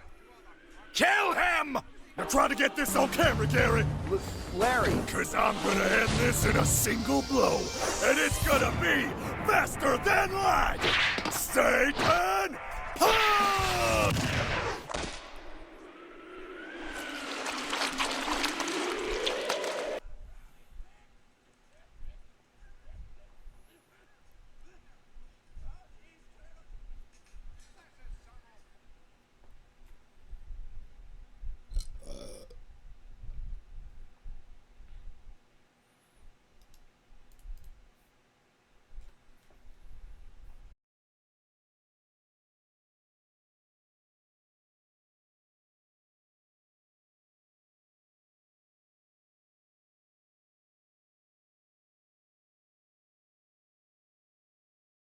Stuff. Okay, anyways, what's up, guys? We're going to be doing a video about atomic, theory and stuff like that, and how the atomic model was built off of a few different people. It's going to be kind of cool. Hope you guys like it. Anyways, let's get straight into it. I'm going to be here with my good friend Buford, and we're just going to, talk about the first person who ever developed a theory about atoms, Democritus. This isn't another Greek asshole now, is it? God, dude, this is going to be a rough one. Back in 400 BC, there was this old Greek dude called Democritus, and he proposed one of the earliest ideas of atomic theory. He believed that all matter was made of tiny, indivisible particles called atomos, meaning uncuttable. Phineas, are you telling me that we're praising this guy because he decided that, hey man, maybe we can't cut that far? Is that it? This is all the atomic model we get? Well, guess what? It's not going to get any better, Buford, because for the next 2,200 years, guess what? Nothing happens on the atomic theory, okay? No one does anything, except for, finally, we get to our boy Dalton. Finally! Who the hell is Dalton? Well, John Dalton's super important because he actually revived the idea of atomic theory. He used specific scientific experiments rather than philosophy to, prove that there were smaller building blocks in this universe. Are you telling me this guy was remembered in history because all he did was just do a few extra steps, okay, that Democritus didn't do? Is that it? 2,200 years and this is it? The same exact model as Democritus? I mean, you can also ignore all of the other atomic theory that he added, such as, substances reacting in predictable proportions and helping establish laws of conservation of mass. But yeah, thanks, man. Thanks for ignoring all of that. The only mass I care about is aiming centimass at you if you don't hurry up and talk about something interesting already. God. 100 years later, in 1904, J.J. Thomson brought to life new development in atomic theory. Frickin' finally! Thomson discovered electrons through experiments with cathode rays, and this proves that atoms were not just indivisible after all, and that they were in fact made of smaller components. J.J. called this his plum pudding model, where negatively charged electrons were embedded within a positively charged sphere, and this was the first major model to describe internal atomic structure. Plum pudding? This doesn't even look like that, man. It looks like a cookie. Look, it's got like the chocolate chips and everything. Did you add something to the conversation other than, your little critiques that you do every now and then do? Sure, as soon as you add some length to your chin. That was just mean. Shortly after Thomson's breakthrough with the plum pudding model, Ernest Rutherford more accurately described the atomic structure with his famous and amazing gold foil experiment, where he fired alpha particles at thin sheets of gold, and most of these particles passed through, but some bounced back sharply. And from this, Rutherford concluded that atoms are mostly empty space with tiny, dense, and positively charged nuclei at the center. Our boy Ernest over here is called the father of nuclear physics, mostly because this discovery completely overturned Thomson's plum pudding model, and it introduced the nuclear model of the atom. Rutherford's work revealed that nearly all atomic mass is really just concentrated in the nucleus, and fundamentally changed how scientists understood matter. He also studied radioactivity extensively and classified alpha and beta radiation, helping establish nuclear physics as a separate scientific field altogether. A couple years later, in 1913, a fellow physicist named Niels Bohr improved Rutherford's model by proposing that electrons orbit the nucleus in a specific energy level state. Electrons could jump between these levels by absorbing or emitting energy in discrete amounts called quanta, and his model became successfully explained in the spectral lines of hydrogen, which previous models could not fully describe. Well, okay, so I think I understand. So the Bohr's model is the current modern model of the atom that we're currently using? No, you'd think that, right? A lot of people think that, but it's actually from Austrian physicist Erwin Schrödinger and German physicist Werner Heisenberg. Holy crap, there's more of these freaks? See, a lot of people get angry if you call him Schrödinger and not Schrödinger, whatever the hell his name is, but I don't care, because I'm a kid, and I don't care about stupid names or anything like that. I'm a physicist, not a linguist, you Anyways, Schrödinger developed wave mechanics and created the Schrödinger equation, one of the foundational equations of quantum mechanics. Instead of viewing electrons as particles orbiting like planets and stuff, Schrödinger described them as wave-like probability distributions.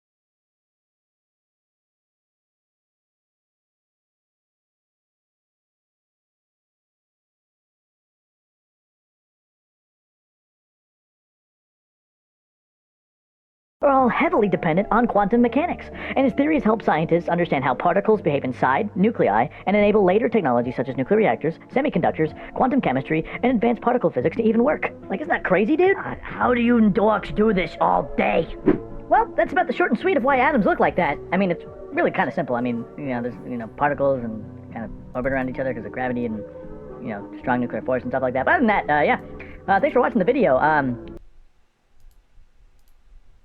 So it's my goal in this video to get you to make your first $100,000 in a year growing mushrooms. So my name's Levi, and I started my mushroom farm about 4 years ago. At the time, both me and my wife had decent paying jobs, and we ended up leaving those jobs and actually putting ourselves into poverty to be able to follow our dreams and start a mushroom farm. And in the beginning, we started that farm just in our spare bedroom. So we were struggling to produce 10, 15 pounds a week as we were learning what it took to do this. Fast forward 4 years, we're in a small scale commercial space where now we're producing upwards of 400 to 500 pounds a week of fresh mushrooms. And we do a pretty amazing job of actually selling all the mushrooms we grow.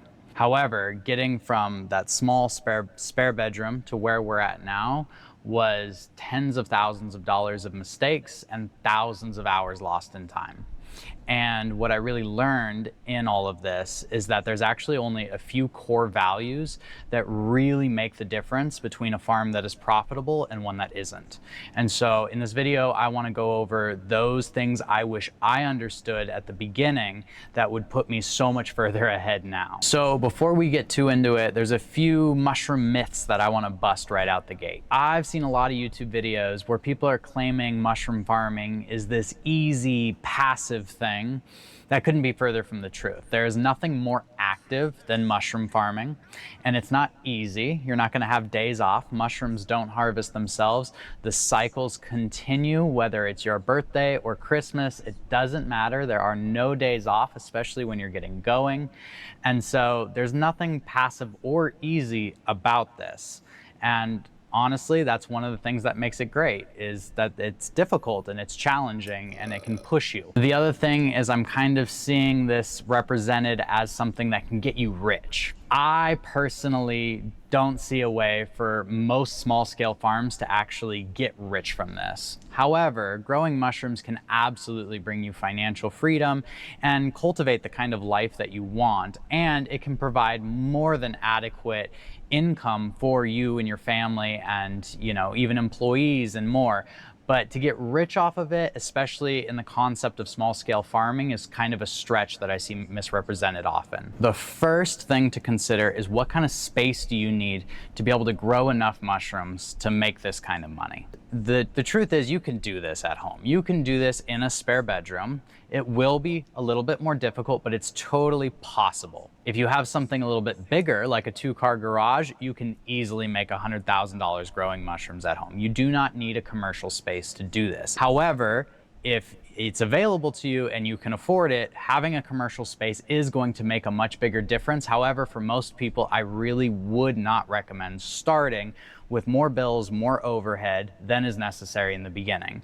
Because I'm assuming that for many of you guys, it's like it was for us. We didn't have investors. We didn't have any outside money coming in. We had a little bit of our savings. We actually sold our 401ks, which it was only a few $1,000s at the time, but we took all the money we had available and injected it into this, which means we didn't have thousands and thousands of dollars to be able to make big moves in the beginning. We had to start small and grow from there, and it absolutely works. So that being said, I would start growing with what you have. And if you're already growing at home in your spare bedroom or garage, figure out how to get every inch of space used and every pound of mushroom out of that space as possible. And believe me, it's very possible to make $100,000 with the space you already have available to you. So this lesson took me way too long to learn. Keep things simple, especially in the beginning. It's really easy when you're getting started to get really distracted by all the amazing different varieties of mushrooms that are out there, and you think you need to grow all of them to be able to have an impressive spread at the market and make more sales. And it's just not true. What I realized is that when I was growing 12 different varieties of mushrooms in my spare bedroom, one, I wasn't able to produce enough of any single mushroom to actually make a difference. But two, is that all of my most popular mushrooms would sell out right away, and I was left with all these different cool but less known and strange varieties that were much harder to sell. Looking back on it, this is one of the main things I would change at the beginning of starting my farm, is I would actually simplify my grow to only 3 mushrooms. And I'll tell you what they are. So those mushrooms are blue oyster, lion's mane, and chestnut mushrooms. I would grow blue oysters because they're so consistent. They give great weighty harvests. They're very popular at the markets. People like them for how versatile they are. The second one being lion's mane, I would grow that also because of its consistency. This one's going to give you the opportunity to learn a little bit more about your environmental controls. It will tell you if it doesn't like something, but it's not a difficult mushroom to grow. It'll be easy enough to grow. It's very consistent, and this has become very popular at the markets, mostly because I think people have heard about it through mushroom coffee and supplements and things like that. And even if you're not selling any of that, just selling the fresh mushroom, it's more likely to sell because people have heard of it. The third one I would grow is chestnut mushrooms. Now this mushroom is a little bit trickier to grow. It's not hard. And we also have a deep dive video of how to grow it. So if you haven't seen that, you can go check that out. But with the chestnut mushroom, it has that more classic cap and stem look. It's such a vibrant, bright mushroom. It'll draw a lot of attention. I found it to be one of my most popular selling mushrooms because people really love it for its nutty, woodsy flavor it offers that is so unique to just that mushroom that you'll begin to get a lot of regulars that keep coming back for it. Those are the 3 I would grow. I would keep it incredibly simple and just do that so that I could consistently grow enough every week. So who are you going to sell these mushrooms to? There are really only 3 main routes of selling fresh mushrooms. One is to grocery stores, 2 is restaurants, and the third option is farmers markets. Now, if you're currently making less than $100,000 a year, there's really only one place to start, in my opinion, and that's at the farmer's market. The reason for this is that the mushrooms you're growing are going to go a lot further financially at a farmer's market than they will being sold wholesale. You're going to get a higher price for them. With that extra money you're getting, it allows you to reinvest back into your business to grow it, where eventually you can begin to take on those wholesale contracts when you're ready. The second thing is that you're actually just not ready yet. you're not growing enough mushrooms to be able to consistently supply these wholesale contracts where they keep you for the long haul. So you need to begin to learn how to grow enough mushrooms to be able to take on something like that. And there's no better way to do that than aiming at the farmer's market first, because there's going to be weeks that you just don't supply enough mushrooms. I remember when we were starting, I was really hemming and hawing one day about going to the farmer's market because I literally only had 6 boxes of mushrooms to sell. That's it. And I'm not talking like 5-pound boxes. These were half-pound boxes. Very small amount of mushrooms. I realized that if I went and I sold everything at the prices we were doing back then, I was only going to make about $40 that day. And I was like, I don't want to go to the farmer's market and sit there for 5 hours to make $40. I ended up going still. And that, I really believe, is like those kinds of decisions is what allowed my business to get to where it's at now. Is because in doing that, I made a commitment of I'm going to show up. And so I showed up even though I didn't have enough. And those days are really difficult. And you're going to grow and learn from those days to where you go, I'm not letting this happen again. I'm going to fix all the problems that put me in the spot of not having enough mushrooms. And so it allows you to then really grow and build your business from these learning opportunities that you can have.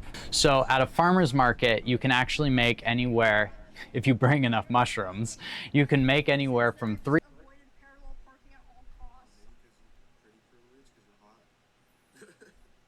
Actually, by the way, it was a woman. That's good. $300 to $1,500 a day.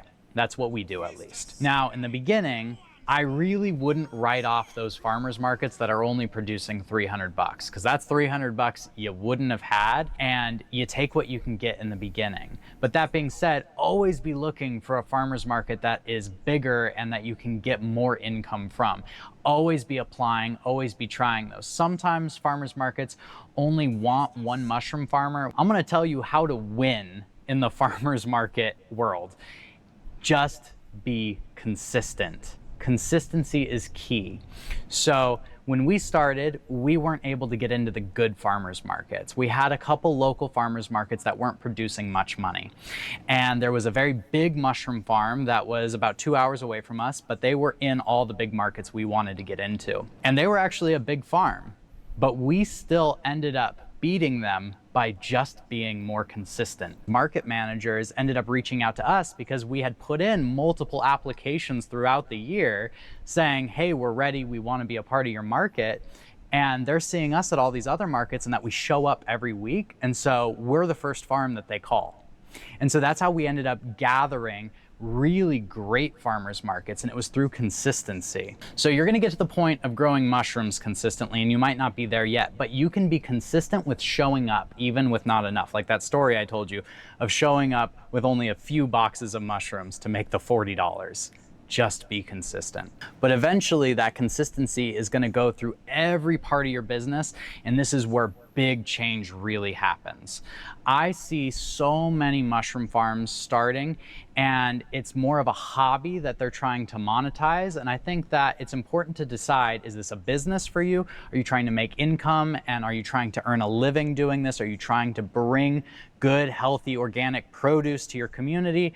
Or are you a mycologist that wants to monetize their hobby? Because these are two very different things. I'm not a mycologist, I'm a mushroom farmer. That doesn't mean I don't understand mushrooms. It means that first and foremost, my goal is to produce fresh mushrooms. And how you do this is with that consistency we were talking about. And you do that by creating schedules and systems in every part of your grow. This took me years to learn.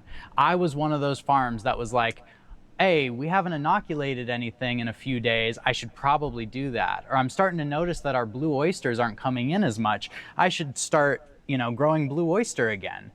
This just doesn't work. What you have to do is you have to decide what you are trying to do. How many pounds are you trying to produce a week? And then reverse engineer that number. And this leaves it where there's no guesswork.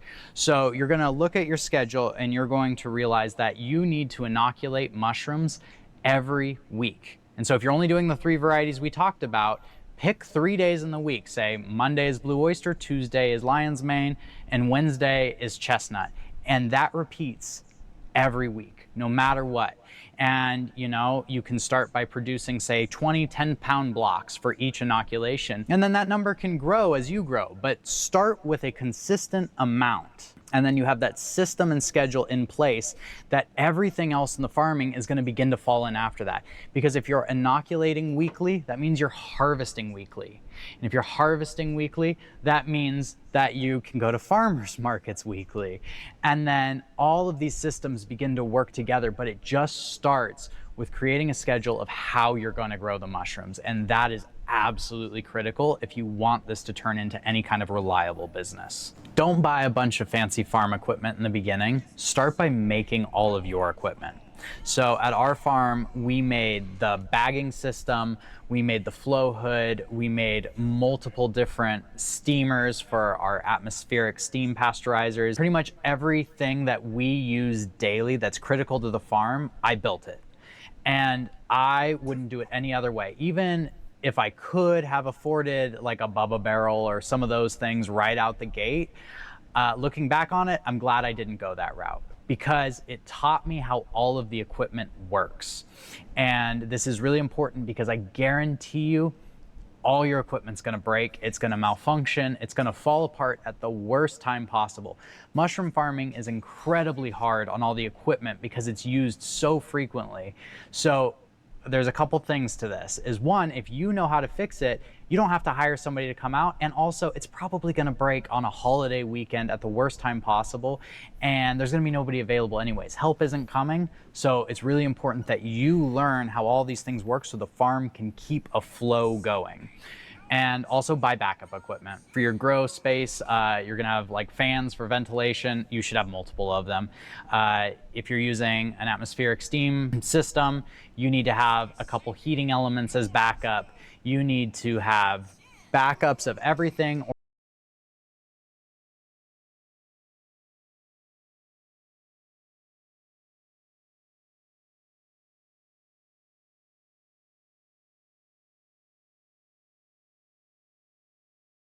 So with mushroom farming, this is huge. If you are getting contamination on the 10 pounds you're currently producing, don't double it, don't do more. You need to figure out what the issues are in your current setup and fix them. Have whatever size grow operation you have right now running completely smooth, where you're essentially hitting home runs on every single grow you do, because bigger mistakes cost more. Right now you make a mistake and you're not producing high quantities of this, you can catch that mistake.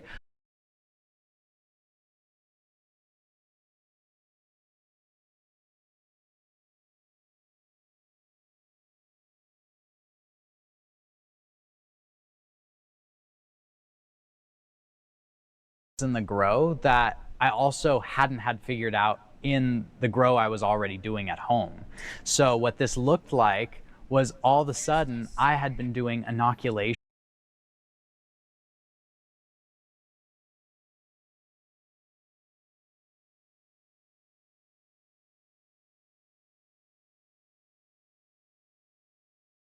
by, and everything ended up working out.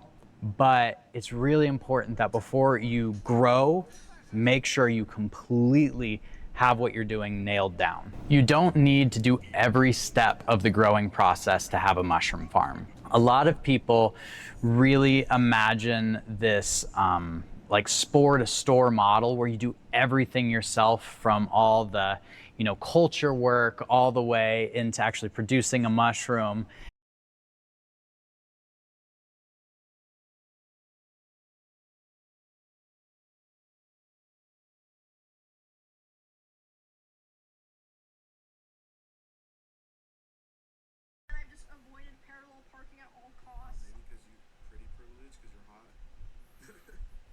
Actually, by the way, it was a woman. I'll drive farther and walk farther. Bro, I swear for my driver's test, I just winged that shit. I don't know how I did it, but I did it, and since then I've just avoided parallel parking at all costs. Maybe because you're pretty privileged because you're hot. Actually, by the way, it was a woman.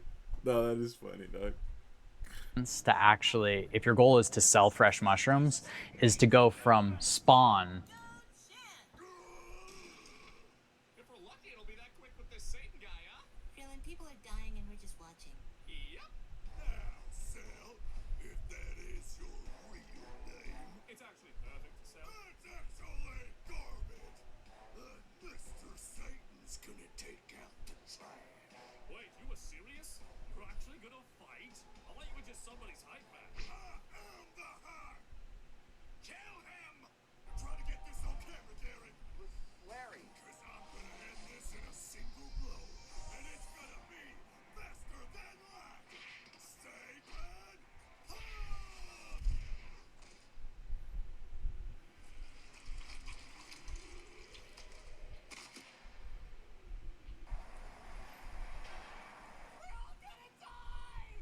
Mr. Satan! This is some old Just don't eat. This is some old bullshit. Just because I stole the dragon rail means I have to do all the prep work? Why does he even grow this stuff anyway? Doesn't have a basement. Best not to ask too many questions. Also, have you checked the oven? Oh, hell. Right, now my entire evening is gonna be spent trying to find something to watch on Netflix. Those better not be my brownies, pig! Oh, jeez, Turtle, can you get that? I cannot land my feet. What up? You got the money? We want the road, Jay. And we want the money. Bring us the road, Jay, or be destroyed. How about you get the hell off our island?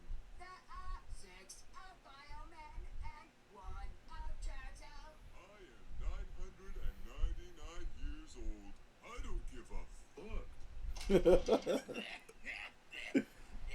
Yo, that sounds just like him. Off our island. There are 6 of biomen and 1 of turtle. I am 999 years old. I don't give a fuck.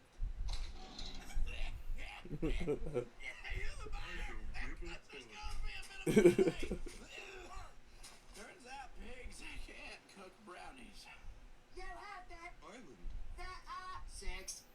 Hold on, I gotta delete it. I gotta delete it. Dude, it said I don't give a fuck twice. Hold up. X. Don't give a fuck. I don't give a fuck. Turns out pigs can't cook brownies. You have that. Hold on. If it got more than 100, if I got more than 300 views, I won't delete it. Let me see. This is some old bullshit. Just because I stole the Alright, I gotta run it back. do all the prep work? This is some old bullshit. Just because Alright. To essentially selling the mushroom. And we started doing all of our own growing, from spore to agar or liquid culture, and then from there we were sterilizing grain, producing grain bags, and doing essentially this whole process at home. And now that we have a commercial space, I don't even have a lab. I have an inoculation room that's a clean room with a flow hood, but it's not a laboratory. I'm not doing any lab work at all. I am a mushroom farmer. I am growing mushrooms. So I'm buying my spawn from a reputable spawn supplier. I'm getting the best genetics that way. It's very consistent. And I'm outsourcing that work that otherwise was just becoming a time and space constraint for me. I wanted to really focus on just growing and producing the mushrooms. That being said, I know that there's a lot of people starting that are looking at just buying like grow bags, and this is a good way to start, is just to buy grow bags and do it from there. However, once you understand that, I would go back a step and do it from spawn. The profit margins are going to be so much higher, and it'll just be more lucrative for you to go from spawn to mushroom. And so that's my personal recommendation, so you can actually start creating the income you're looking. Wait, you can buy spawn? No fucking way. You could buy spawn? Chat, you guys are not mycologists, so y'all don't know.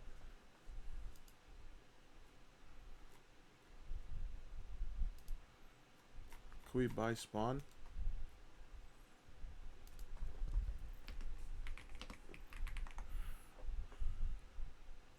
Oh no, we could just buy syringes. To make with your farming. Have no waste in your mushroom farm. This is one of the main things that can make mushroom farming more attractive than other traditional kinds of crops, is that it's possible to create closed loop systems where there is no mushrooms being thrown away, especially if you're producing less than like 300, 400 pounds a week. There's no reason for you to be throwing away any mushrooms. So you produce your mushrooms, you take them to the farmer's market and say the weather's bad or it's not a very good market, and those mushrooms don't sell. If they're still in good condition, which they should be, if you only took them to a farmer's market and you had an ice chest and a cooler and proper conditions for them to be in, those mushrooms are still going to be perfectly good.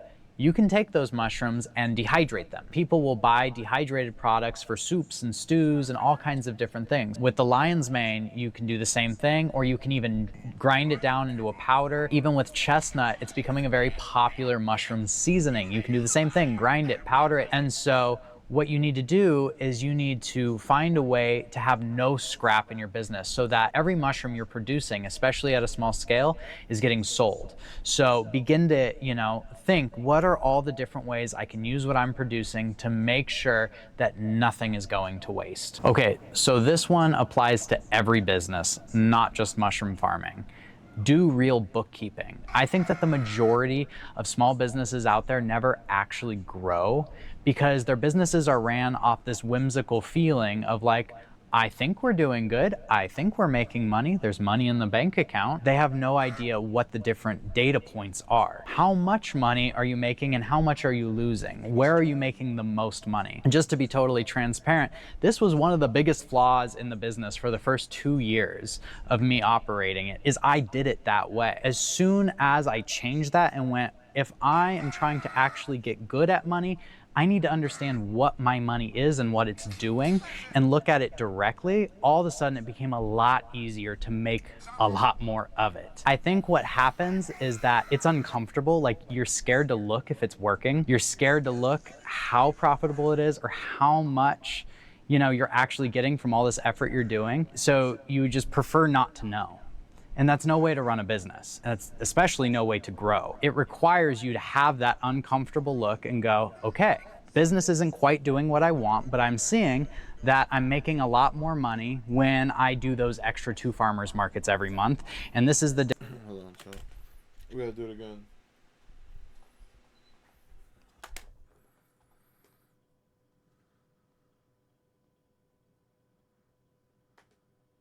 Years old. I don't give up.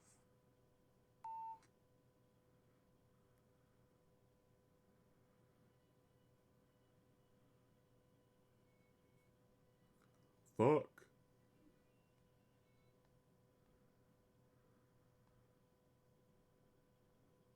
Fuck.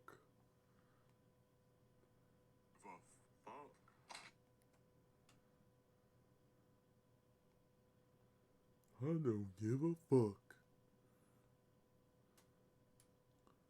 I don't give a fuck.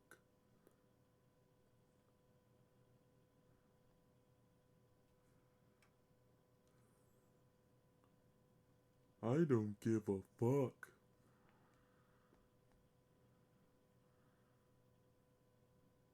Give a fuck.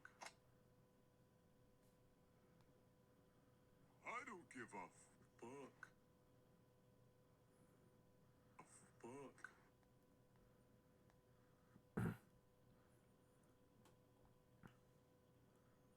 I don't give a fuck. Alright, there, that's good. That one was good.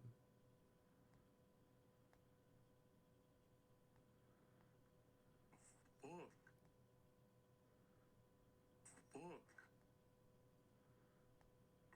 Fuck. I don't give a fuck. Give a fuck. Give a fuck.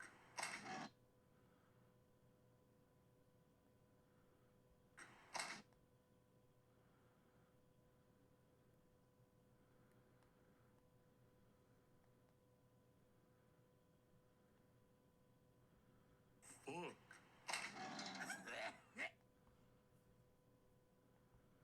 give a fuck. Fuck. Fuck.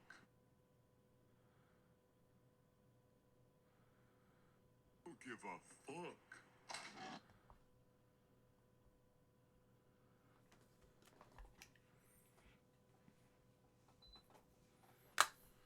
Difference, and actually that's the only thing that was making me profitable. And so I need to start doing that again, and I need to change and pull these levers over and over and over again by looking at your finances and what they're actually doing. All of a sudden you get into a place that you're producing a lot more money with a lot more ease. Even if you haven't started this year and you're like, oh, it's too late, we're halfway through the year. It's not. Start exactly today with where you're at. Do all the bookkeeping you can so that you can understand what your business is actually doing. So the last thing I want to leave you with that's going to make the biggest difference in your business is your ability to manage stress. So running a mushroom farm can become really stressful because you're essentially putting yourself in a position where your livelihood is dependent on you being able to grow a crop consistently that a lot of people have trouble growing. It can become really stressful. Accidents are going to happen, mistakes are going to be made where stuff's not going to grow properly. You're going to feel like your livelihood is disrupted because of that, and it becomes so stressful. But it's so important to learn to manage that. There's actually a study showing higher levels of stress are directly correlated to lower levels of IQ. It means you're going to make worse decisions in those moments of high stress. I would even take it a step further and say those situations in your business that are giving you large amounts of stress are all opportunities. So the thing that's stressing you is the flaw in your business revealing itself. Upon investigating it and looking at it directly and making changes, your business will grow. These are the biggest unlocks. An example I can think of right now is about 6 months ago, I was supposed to pay an invoice for our grain spawn. It just slipped my mind with everything else going on. I didn't pay it in time, and so it wasn't shipped out, and it meant that the delivery of the grain spawn was gonna be delayed a whole week, which is huge. That means a week of no mushrooms. It's an absolute nightmare for a small mushroom farm. Is what do I do? How do I sell mushrooms at the farmer's market? How do I get mushrooms to the grocery store? And like, this isn't a mistake that I thought I would make at this point in the business. It just stressed me out. I was beating myself up about it. And then I ended up realizing that this was just exposing a flaw in the business. There was no system or schedule in place to ensure that this happened. And so upon making that change, it was actually resolved, and the business now runs smoother. There isn't this, oh my gosh, did I order it? Did I not order it? Was it paid? Was it not paid? There's a system and schedule in place. Every time one of these stressors emerges, it is an opportunity for you to look directly at it. Does tax season stress you out every year? It's probably because you're not looking directly at your finances and they're stressing you, and that's a flaw in your business. Every single stressor is an opportunity for your business to grow. So begin to look at it that way. I found this really helpful. Although it's kind of corny, I heard recently that if you're not going to care in 5 years, don't give it more than 5 minutes. That was a game changer for me. I apply that almost every day. It's like every time I'm like, oh, that didn't turn out the way I wanted, well, am I going to care in 5 years? Sometimes it's such a clear no, I'm not, that I don't even need to give it 5 seconds. Like, you know what, I don't care, and move on. And this allows, essentially for you to grease the wheels of your business to really get it going, is you're not spending so much effort and energy on these small stressors. What's crazy about operating a business is that you begin to realize the business is like an externalization of you. It's going to show you all your faults and flaws. It's going to show you if you're good with money. It's going to show you if you're good in social situations or if you have social insecurities. It's going to show you if you're organized. It's going to show you if you're able to manage stress well. It's going to show you all this. Upon it showing you, it gives you an opportunity to grow as a person, kind of clean up your space so that your business or your mushroom farm can then flourish, because it requires, mushrooms require a clean environment with consistency, and they require stability. They require the proper environment to grow. And you are the one creating this environment. So can you also create that environment inside of yourself? And that's what I think is really the most important thing about any of this. Even more important than getting to that $100,000 a year goal is how do you continue to grow? If you do that, I guarantee you, you're gonna hit that $100,000 a year goal. You focus on growing those mushrooms and your bank account is gonna naturally grow with all of that. You're gonna realize how quickly you can actually get to your first $100,000 growing mushrooms. I hope that this video was helpful to you guys and helps you achieve those goals. If you're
currently having trouble getting to the first $100,000 and you'd like to talk and see if I can help you figure out what some of those issues might be, you can go ahead and head to our website, Deep Creek Mushroom, and schedule a farm consultation.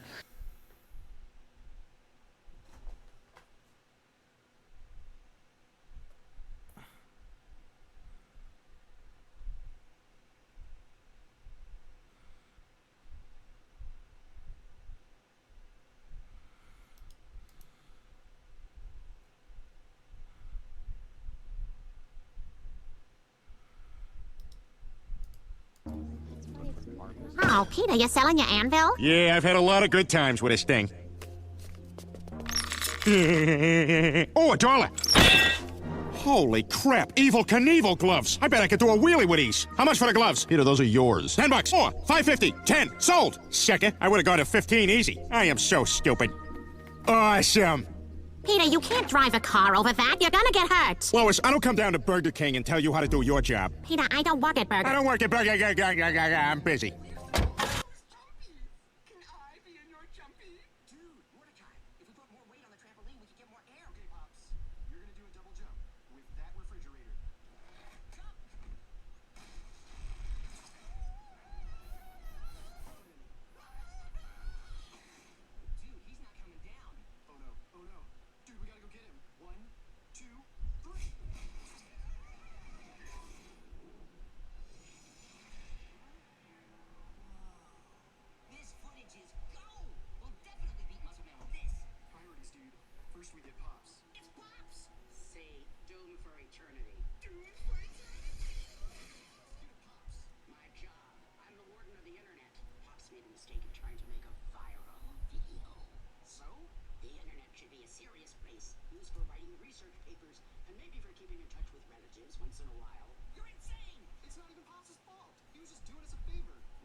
Bro, I swear for my driver's test, I just winged that shit.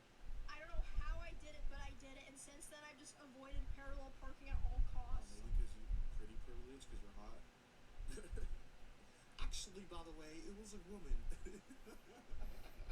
That is some shit she'd say.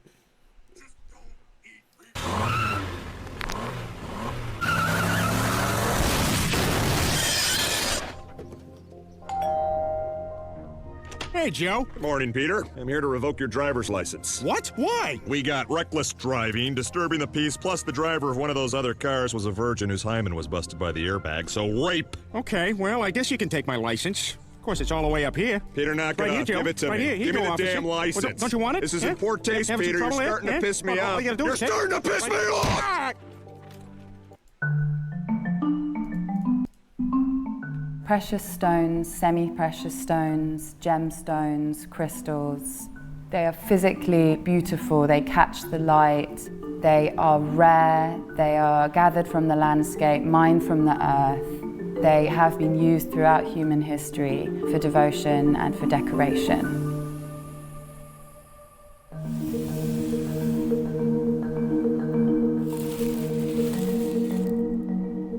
This object here is a rock crystal amulet container.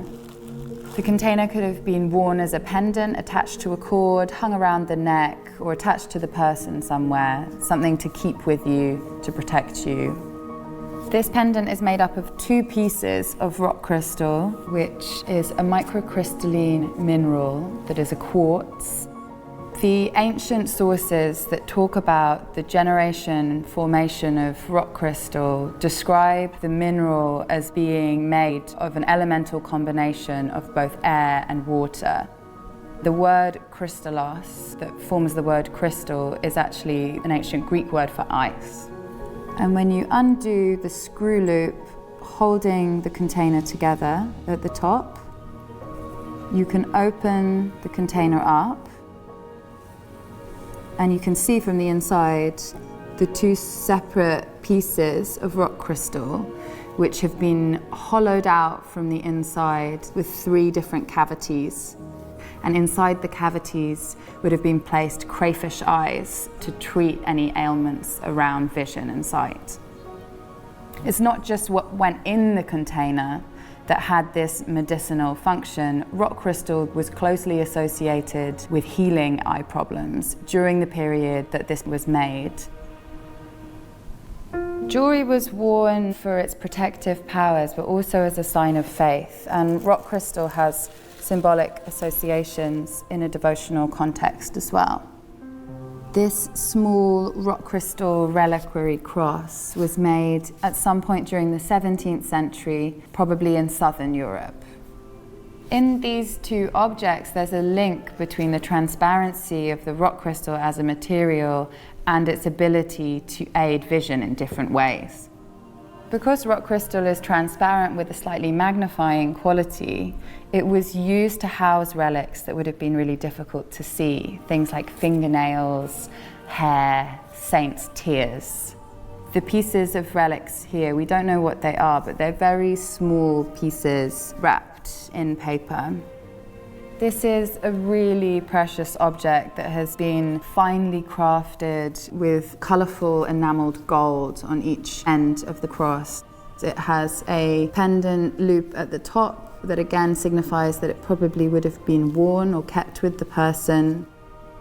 The connection between the purity of the stone, the cosmos, and the divine is definitely something that the maker would have considered when crafting an object that was used as a container for the most sacred of holy matter.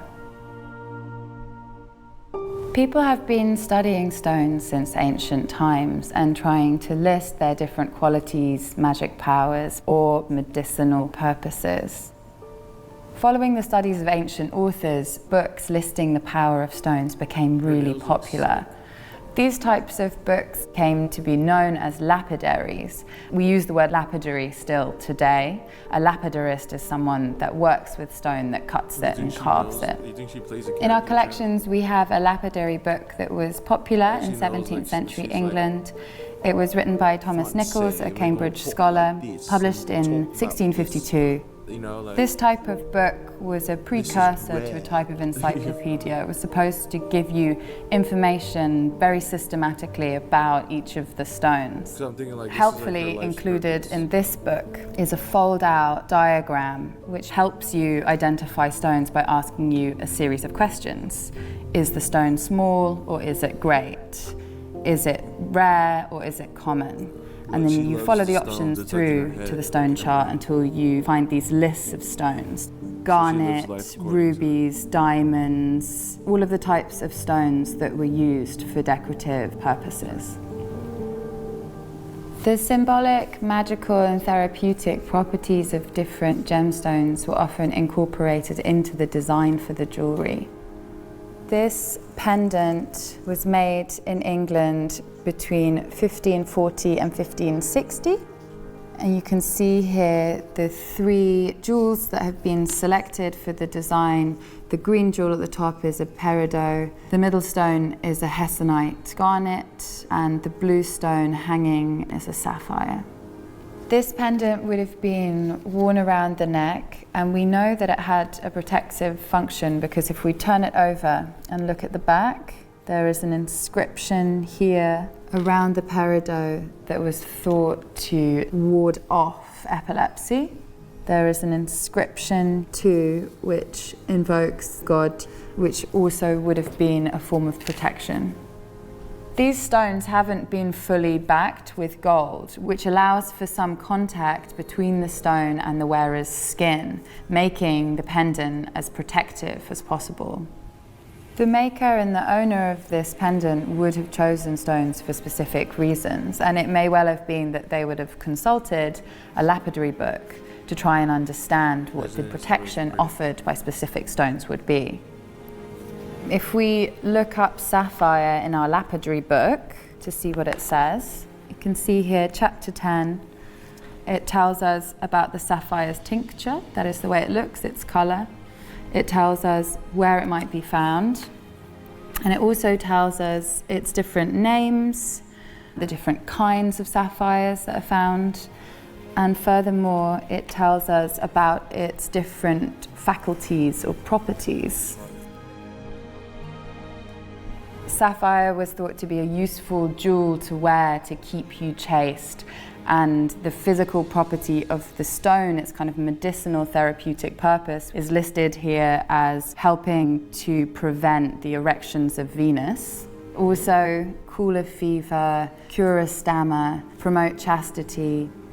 We don't know who the original owner of this pendant was, but perhaps they were given it as a gift to ensure their chastity. Or if they chose it for themselves, maybe they chose the sapphire for its soothing, calming properties.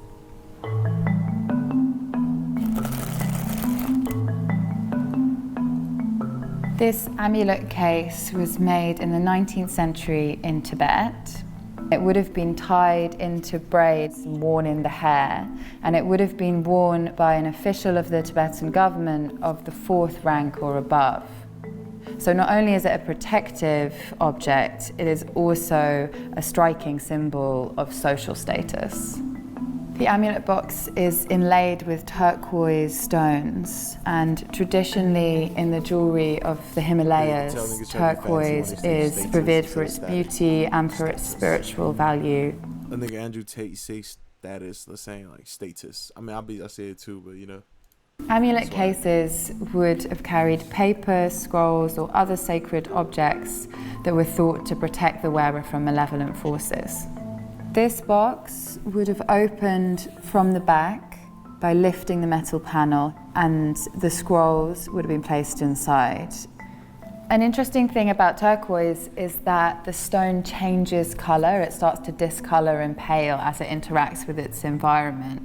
But the stones might change at different rates. Perhaps the turquoise might have been seen to have faded as someone aged or became ill. There were also claims of when passing turquoise on to someone of the next generation, it would regain its colour with the youth of its new owner.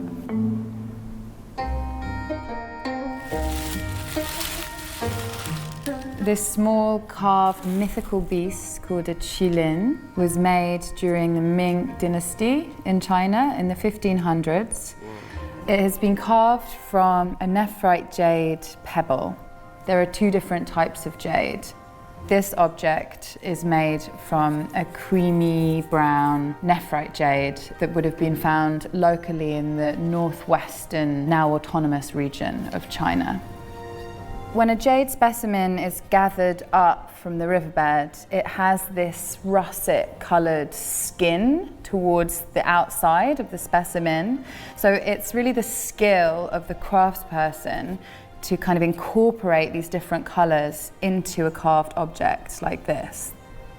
The carver has incorporated the russet colour into the carved tail to make it a different colour from the head. Also, the horns of the mythical animal have got this brown tinge. This technique of incorporating the natural colouring of the stone is a Chinese technique that translates into English as ingenious colour. Jade has been revered for its sensuous and material qualities throughout Chinese cultural history. It is a material that has auspicious connotations. It symbolises good luck and prosperity. Jade is considered to be an incredibly virtuous stone.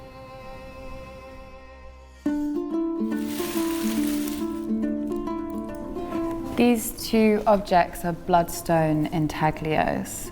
So an intaglio is an image that is incised or engraved or cut into the surface of a stone. Bloodstone is a striking patterned stone. It's green, it has red flecks in it, likened to spots of blood. This bloodstone intaglio was made in the 1700s and it has a scorpion inscribed on it. The scorpion you can see on the front of the ring and also a small one on the back here. This might have referenced the function of the bloodstone itself, its natural property to ward off poisonous creatures. But the classical symbolism of the scorpion engraved on a stone had a protective function in and of itself. Its symbolism has been used in intaglios like this one since antiquity. This bloodstone intaglio was carved in the 3rd century. It would have had an amuletic potential when it was made. It's been carved with the serpent-footed figure of the Gnostic god Abraxas. This was a protective image, the figure brandishing the whip. The whip was to scare away any evil forces. And the bloodstone itself also would have had this protective function. The 18th century ring was made at a moment where there was a real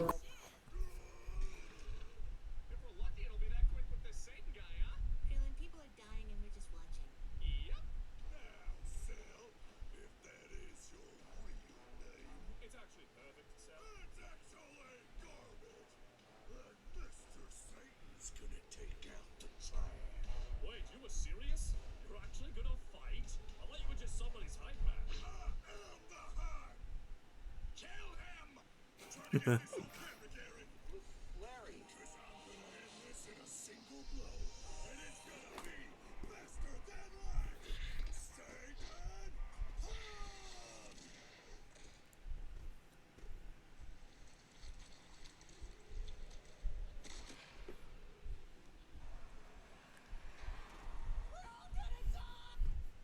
Just don't eat people no more. Use your magic and turn rocks into food. Satan is genius.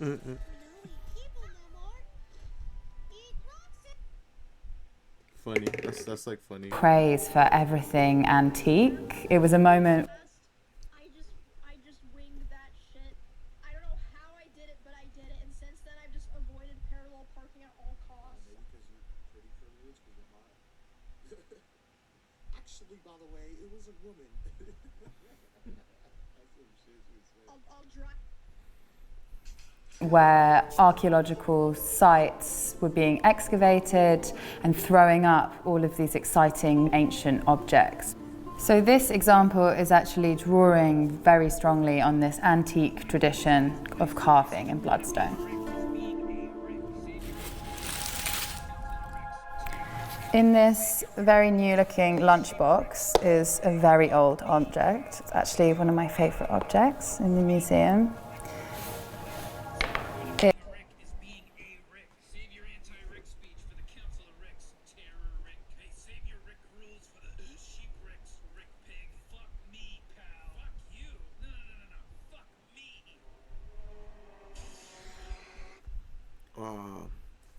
There's something wrong with the edits. Fuck. I have to delete the extra space. We could just delete all of them but that one.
It was made in the 3rd or 4th century in ancient Rome, and it is a statuette of an empress made from amethyst. You can see the different tones of the amethyst. You can even see around the figure's face, the curls of the hair, the toes sticking out from underneath the costume. Amethyst was scarce in the 3rd and 4th century when this figure was carved, so this figure would have been extremely precious. In Pliny's Natural History, a text authored in the 1st century, amethyst was given powerful attributes, and these powerful attributes included an antidote for intoxication, clarity of mind to ward off drunkenness. When held and kept about the person, it could protect you from hail, locusts, and bad spells. I think what's really amazing about an object like this that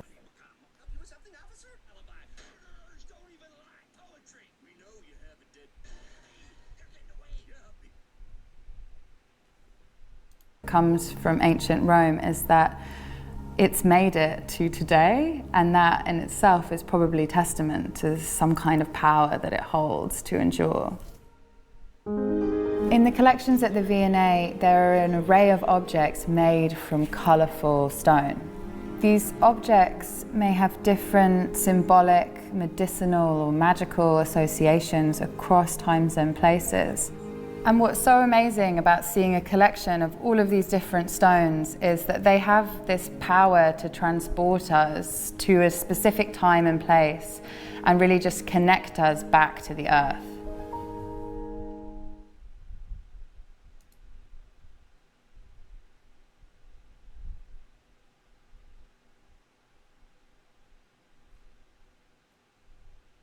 Silver looks so good, but it just tarnishes so fucking fast.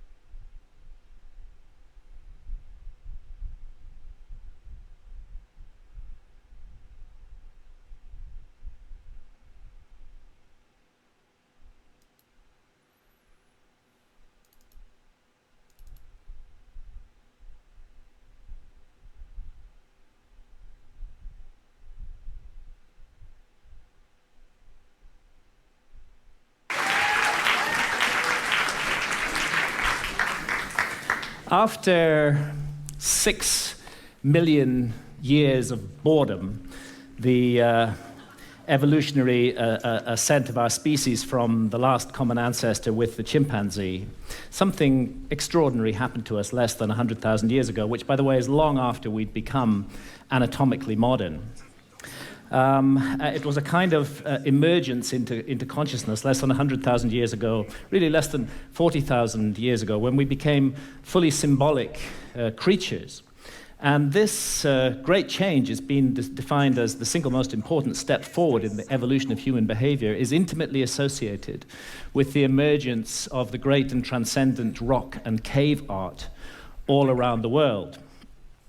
And over the last 30 years, researchers led by Professor David Lewis Williams at the University of Witwatersrand in South Africa and many others have suggested an intriguing and radical possibility, which is that this emergence into consciousness was triggered by our ancestors' encounters with visionary plants and the beginning of shamanism.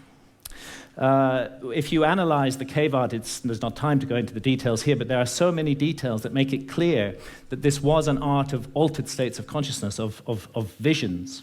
That plants like the Amanita muscaria mushroom or psilocybin mushrooms appear to have been directly connected with this sudden and radical change.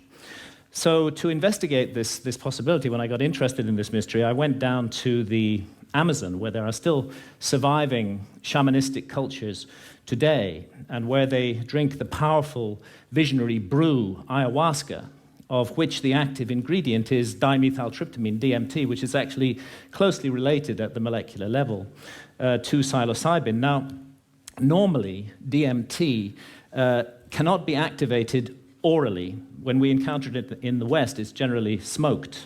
There's an enzyme in our stomachs called monoamine oxidase, which switches off DMT on contact. But in the Amazon, they've got round this problem, and they say it was the spirits that taught them how to do it. The DMT in the ayahuasca brew is contained in these leaves from a plant that they call chacruna in the Amazon.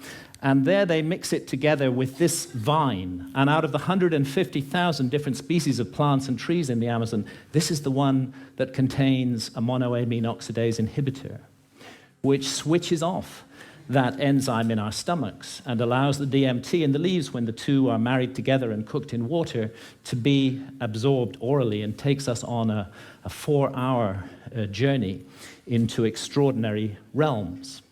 Now, it's no joke to drink ayahuasca.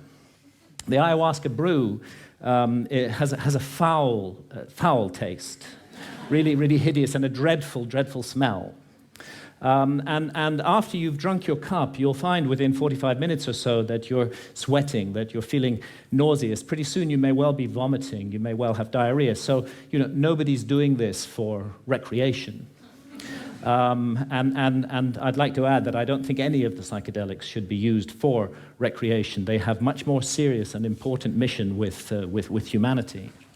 So we're not doing this for fun. But what draws people to ayahuasca again and again to brace themselves for this experience, and you do have to brace yourself, is its extraordinary effects at the level of consciousness. And one of those effects has to do with creativity, and we can see the creative cosmogenic impulse of ayahuasca in the paintings of ayahuasca shamans from Peru, like the paintings of Pablo Amaringo here, those richly saturated colors, the amazing visions that they reproduce. And this creative impulse has also spread to Western artists. Many Western artists now have been deeply influenced by ayahuasca and are also painting their visions. And buying a house. Say what you want. They're a good couple.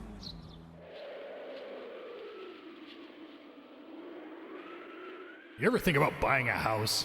Oh yeah, let me get right on that with all that money I don't have. Well, you ever thought about getting a job? I'm a green slug man. No amount of affirmative action is going to get me a job. If you say so.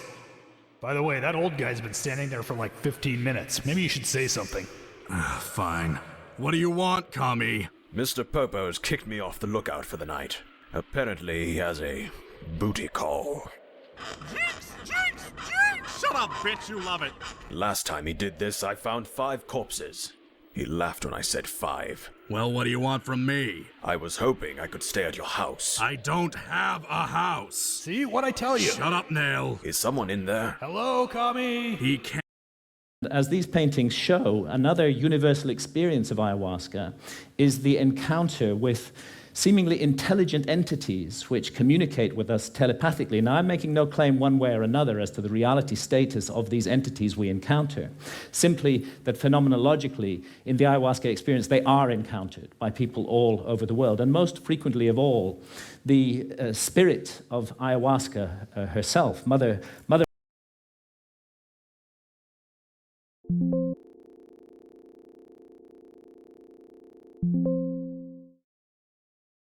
ayahuasca, who is a healer, and although she's kind of the mother goddess of the planet, she seems to take a direct personal interest in us as individuals, to heal our ills, to want us to be the best that we can possibly be, to correct errors and mistakes in our behavior that may be leading us down the wrong path. And this is perhaps why, and it's an untold story, really. Ayahuasca has been fantastically successful in getting people off harmful addictions to hard drugs, such as heroin and cocaine. Jacques Mabit at the Taquihuasi Clinic in Peru brings heroin and cocaine addicts out there for a month, gives them 12 ayahuasca sessions, and they have encounters with Mother Ayahuasca during those sessions that lead them not to wish to take heroin or cocaine anymore, and more than half leave completely free of their addiction, never return to it, and don't even have withdrawal symptoms. And the same incredible healing work was being done in Canada by Dr. Gabor Mate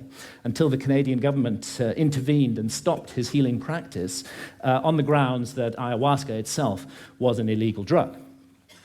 Now, I have some personal experience of this. I've not been addicted to heroin or cocaine, but I had a 24-year non-stop cannabis habit. And this started off smoking the herb and laterally vaporizing it, but the basic truth is that for 24 years, I was pretty much permanently stoned. And I enjoyed being stoned. And I felt that it helped me with my work as a writer, and perhaps at some point it did. But when I first encountered ayahuasca, I'd already been smoking cannabis for 16 years, and almost immediately, ayahuasca started giving me messages that this was no longer serving me, that it was leading me to behave in negative and unhelpful ways towards others. And of course, I ignored those messages for years and years and went back to being stoned 16 hours a day. But that negative behavior that ayahuasca was pointing up did actually get worse and worse. I don't want to put down cannabis, and I believe it's the sovereign right of every adult to choose to smoke cannabis if they wish to do so. But I think I was overusing it. I think I was abusing it, not using it responsibly. And I became more and more paranoid, jealous, possessive, suspicious. I was subject to irrational rages. I often made the life of my beloved partner, Santha, a misery. And when I went down for my regular encounter with ayahuasca in October 2011, I was given the most unbelievable kicking by Mother Ayahuasca. And I was put through an ordeal. It was a kind of life review. And it's not an accident that ayahuasca is the vine of the dead. I was shown my death. And I was shown that if I came to death, and what awaits us after death, without having corrected the mistakes that I was making in my life, that it would be a very bad thing for me. And actually, Mother Ayahuasca literally took me to hell. And that hell was a little like this hell painted by Hieronymus Bosch, a truly terrible place, and a little like the place that the ancient Egyptians called the judgment hall of Osiris, where our souls are weighed in the scales in the presence of the gods, against the feather of truth, of justice, of cosmic harmony.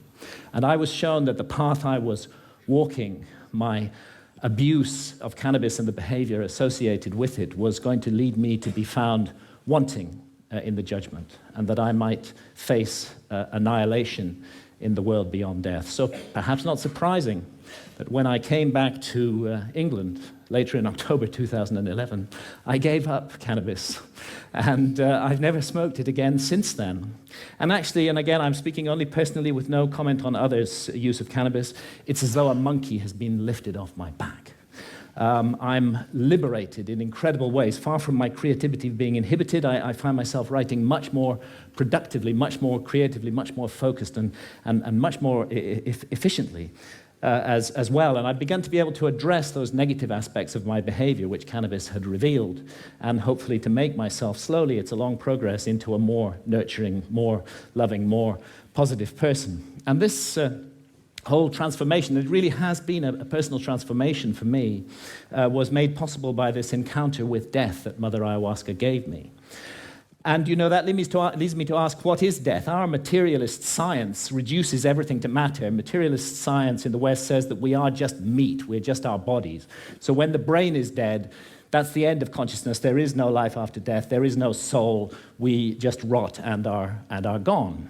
But actually, many honest scientists should admit that consciousness is the greatest mystery of science, and that we don't know exactly how it works. The brain's involved in it in some way, but we're not sure how. Could be that the brain generates consciousness the way a generator makes electricity. If you hold to that paradigm, then of course you can't believe in life after death. When the generator's broken, consciousness is gone. But it's equally possible that the relationship, and nothing in neuroscience rules it out, that the relationship is more like the relationship of the TV signal to the TV set. And in that case, when the TV set is broken, of course, the TV signal continues. And this is the paradigm of all spiritual traditions, that we are immortal souls, temporarily incarnated in these physical forms to learn and to grow and to develop.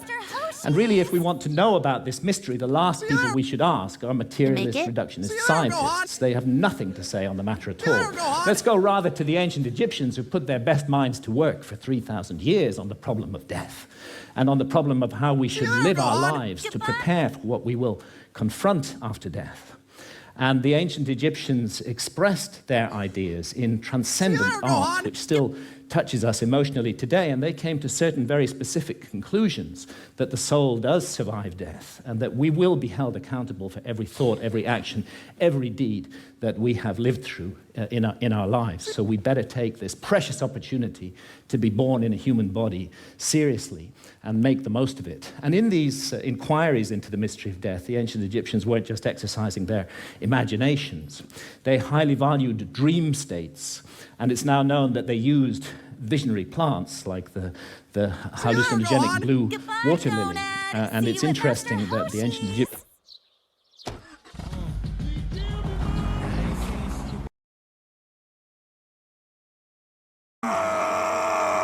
But I think I can make it. See you there, Gohan! Goodbye, Gonad! See you at Master Hoshi's!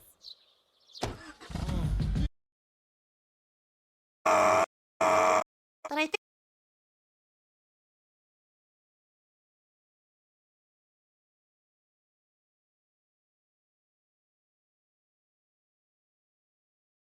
But I think...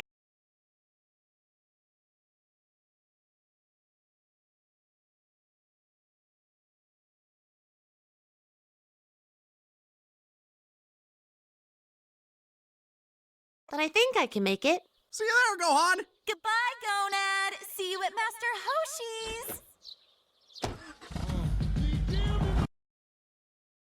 Say what you want. They're a good couple.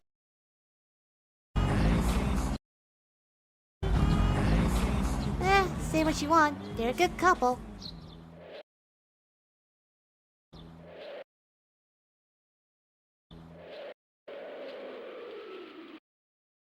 They're a good couple.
Egyptian tree of life.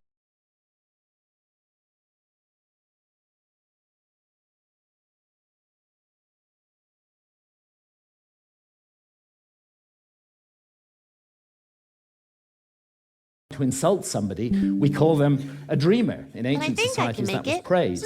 And we have erected huge apparatuses of armed bureaucracies who will invade our privacy, who will break down our doors, who will arrest us, who will send us to prison, sometimes for years, for possessing even small quantities of psilocybin or substances like DMT, whether in its smokable form or in the ayahuasca brew. And yet, ironically, DMT is, we now know, we hate visionary states in this society.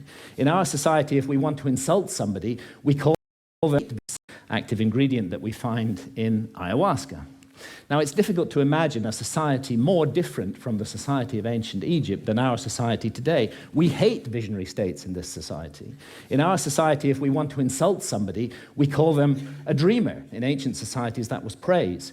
And we have erected huge apparatuses of armed bureaucracies who will invade our privacy, who will break down our doors, who will arrest us, who will send us to prison, sometimes for years, for possessing even small quantities of psilocybin or substances like DMT, whether in its smokable form or in the ayahuasca brew. And yet, ironically, DMT is, we now know, a natural brain hormone. We all have it in our bodies, and it's just that its function remains unknown for lack of research. And it's not as though our society is opposed in principle to altered states of consciousness. Was the best one. I mean, billions are being made by the unholy alliance of psychiatrists and big pharma in overprescribing drugs to control so-called syndromes like depression or attention deficit disorder in teenagers. And we have a love affair in our society with alcohol. We glorify this most boring of drugs, despite the terrible consequences that it often has. And of course, we love our stimulants, our tea, our coffee, our energy drinks, our sugar, and huge industries are built around these substances, which are valued because of the way they alter consciousness. But what all these approved altered states of consciousness have in common is that none of them contradict or conflict with the basic state of consciousness valued by our society, which I would call the alert, problem-solving state of consciousness, which is good for the more mundane aspects of science. It's good for the prosecution of warfare. It's good for commerce. It's good for politics. But I think everybody realizes that the promise of a society over-monopolistically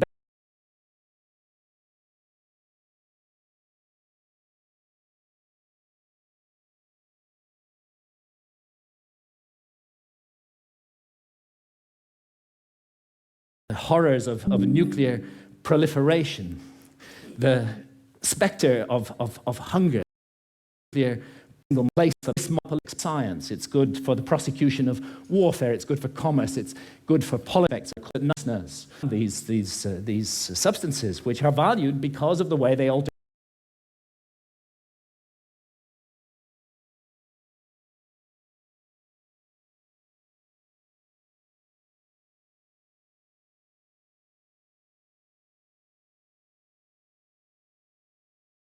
this most boring of drugs, despite the terrible consequences that it often has.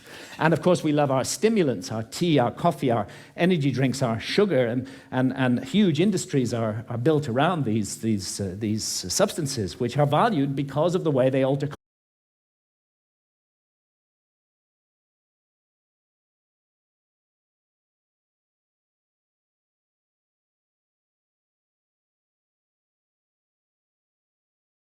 promise of a society over-monopolistically based upon this state of consciousness has proved hollow, and that this model is no longer working, that it's broken in every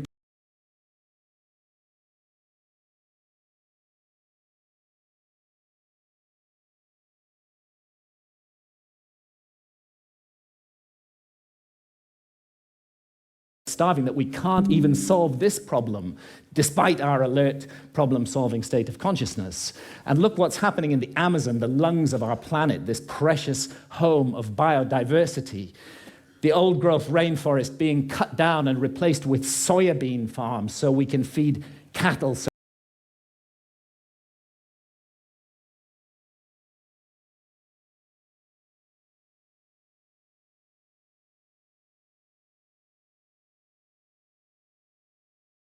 have solved the problem of the Amazon forever, would be sufficient to compensate the peoples of the Amazon so that no single tree ever needed to be cut down again to garden and look after that amazing resource. But we can't make that decision as a global community. We can spend countless billions on warfare, on hatred, on fear, on suspicion, on division, but we can't get together the collective effort to save the lungs of our planet. And this is perhaps why shamans from the Amazon are now mounting a kind of reverse missionary activity. When I've asked shamans about the sickness of the West, they say it's quite simple. You guys have severed your connection with spirit. Unless you reconnect with spirit and do so soon, you're going to bring the whole house of cards down around your heads and ours. And rightly or wrongly, they believe that ayahuasca is the remedy for that sickness. And many now are being called to the Amazon to drink ayahuasca, and ayahuasca shamans are traveling throughout the West, offering the brew, often under the radar, often at personal risk, to bring about consciousness change. And it's true that the message of ayahuasca, the universal message, is about the sacred, magical, enchanted, infinitely precious nature of life on Earth and the interdependence of material and spiritual realms. And it's impossible to work with ayahuasca for long without being deeply and profoundly affected by this message. And let's not forget that ayahuasca is not alone, that it's part of an ancient worldwide system of the targeted, careful, responsible alteration of consciousness. It's recently been shown by scholars that the kykeon used in the Eleusinian mysteries in ancient Greece was almost certainly a psychedelic brew, that the soma of the Vedas may well have been a brew based upon the Amanita muscaria mushroom. We have the DMT in the ancient Egyptian tree of life. We have the whole global cultures of surviving shamanism, and what it's all about is a state of consciousness that's designed to help us find balance, harmony. The ancient Egyptians would have called it Ma'at, with the universe, and to remain mindful that what we're here to undertake on Earth while immersed in matter is fundamentally a spiritual journey aimed at the growth and perfection of the soul, a journey that may go back to the very origins of what made us human in the first place. And I stand here invoking the hard-won right of freedom of speech to call for and demand another right to be recognized, and that is the right of adult sovereignty over consciousness. There's a war on consciousness in our society, and if we as adults are not allowed to make sovereign decisions about what to experience with our own consciousness while doing no harm to others, including the decision to use responsibly ancient and sacred visionary plants, then we cannot claim to be free in any way. And it's useless for our society to go around the world imposing our form of democracy on others while we nourish this rot. Ain't no one's fool! Go Chen! If we're lucky. With his incomplete ultra. Mr. Satan ain't no one's fool! Go Chen!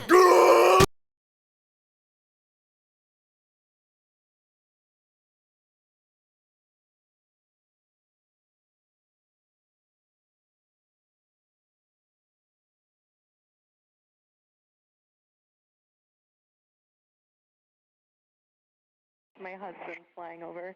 Alright, that just got way awkward. That's okay, he does that sometimes. I'm still here. No comment. You flirting with my wife? He's not really angry. I just gave myself a little timeout. You showed me this today? Bruh's like, yo, ain't a nigga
Consciousness while doing no harm to others, including the decision to use responsibly ancient and sacred visionary plants, then we cannot claim to be free in any way. And it's useless for our society to go around the world imposing our form of democracy on others while we nourish this rot at the heart of society and we do not allow individual freedom over consciousness. It may even be that we're denying ourselves the next vital step in our own evolution by allowing this state of affairs to continue, and who knows, perhaps our immortal destiny as well. Thank you, ladies and gentlemen.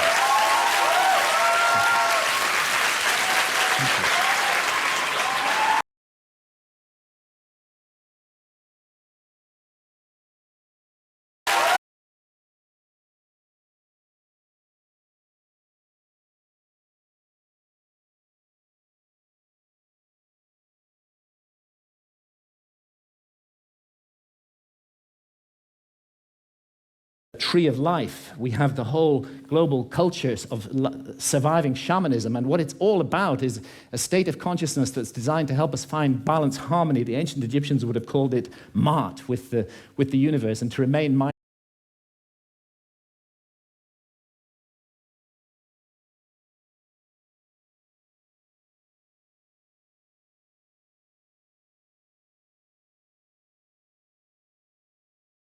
over consciousness. There's a war on consciousness in our society, and if we as adults are not allowed to make sovereign decisions about what to experience with our own consciousness while doing no harm to others, including the decision to use responsibly ancient and sacred visionary plants, then we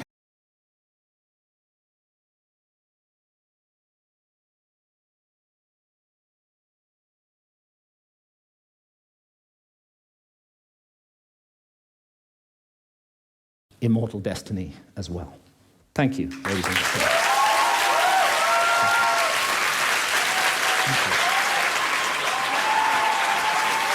Thank you.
I did that because it was at 67%.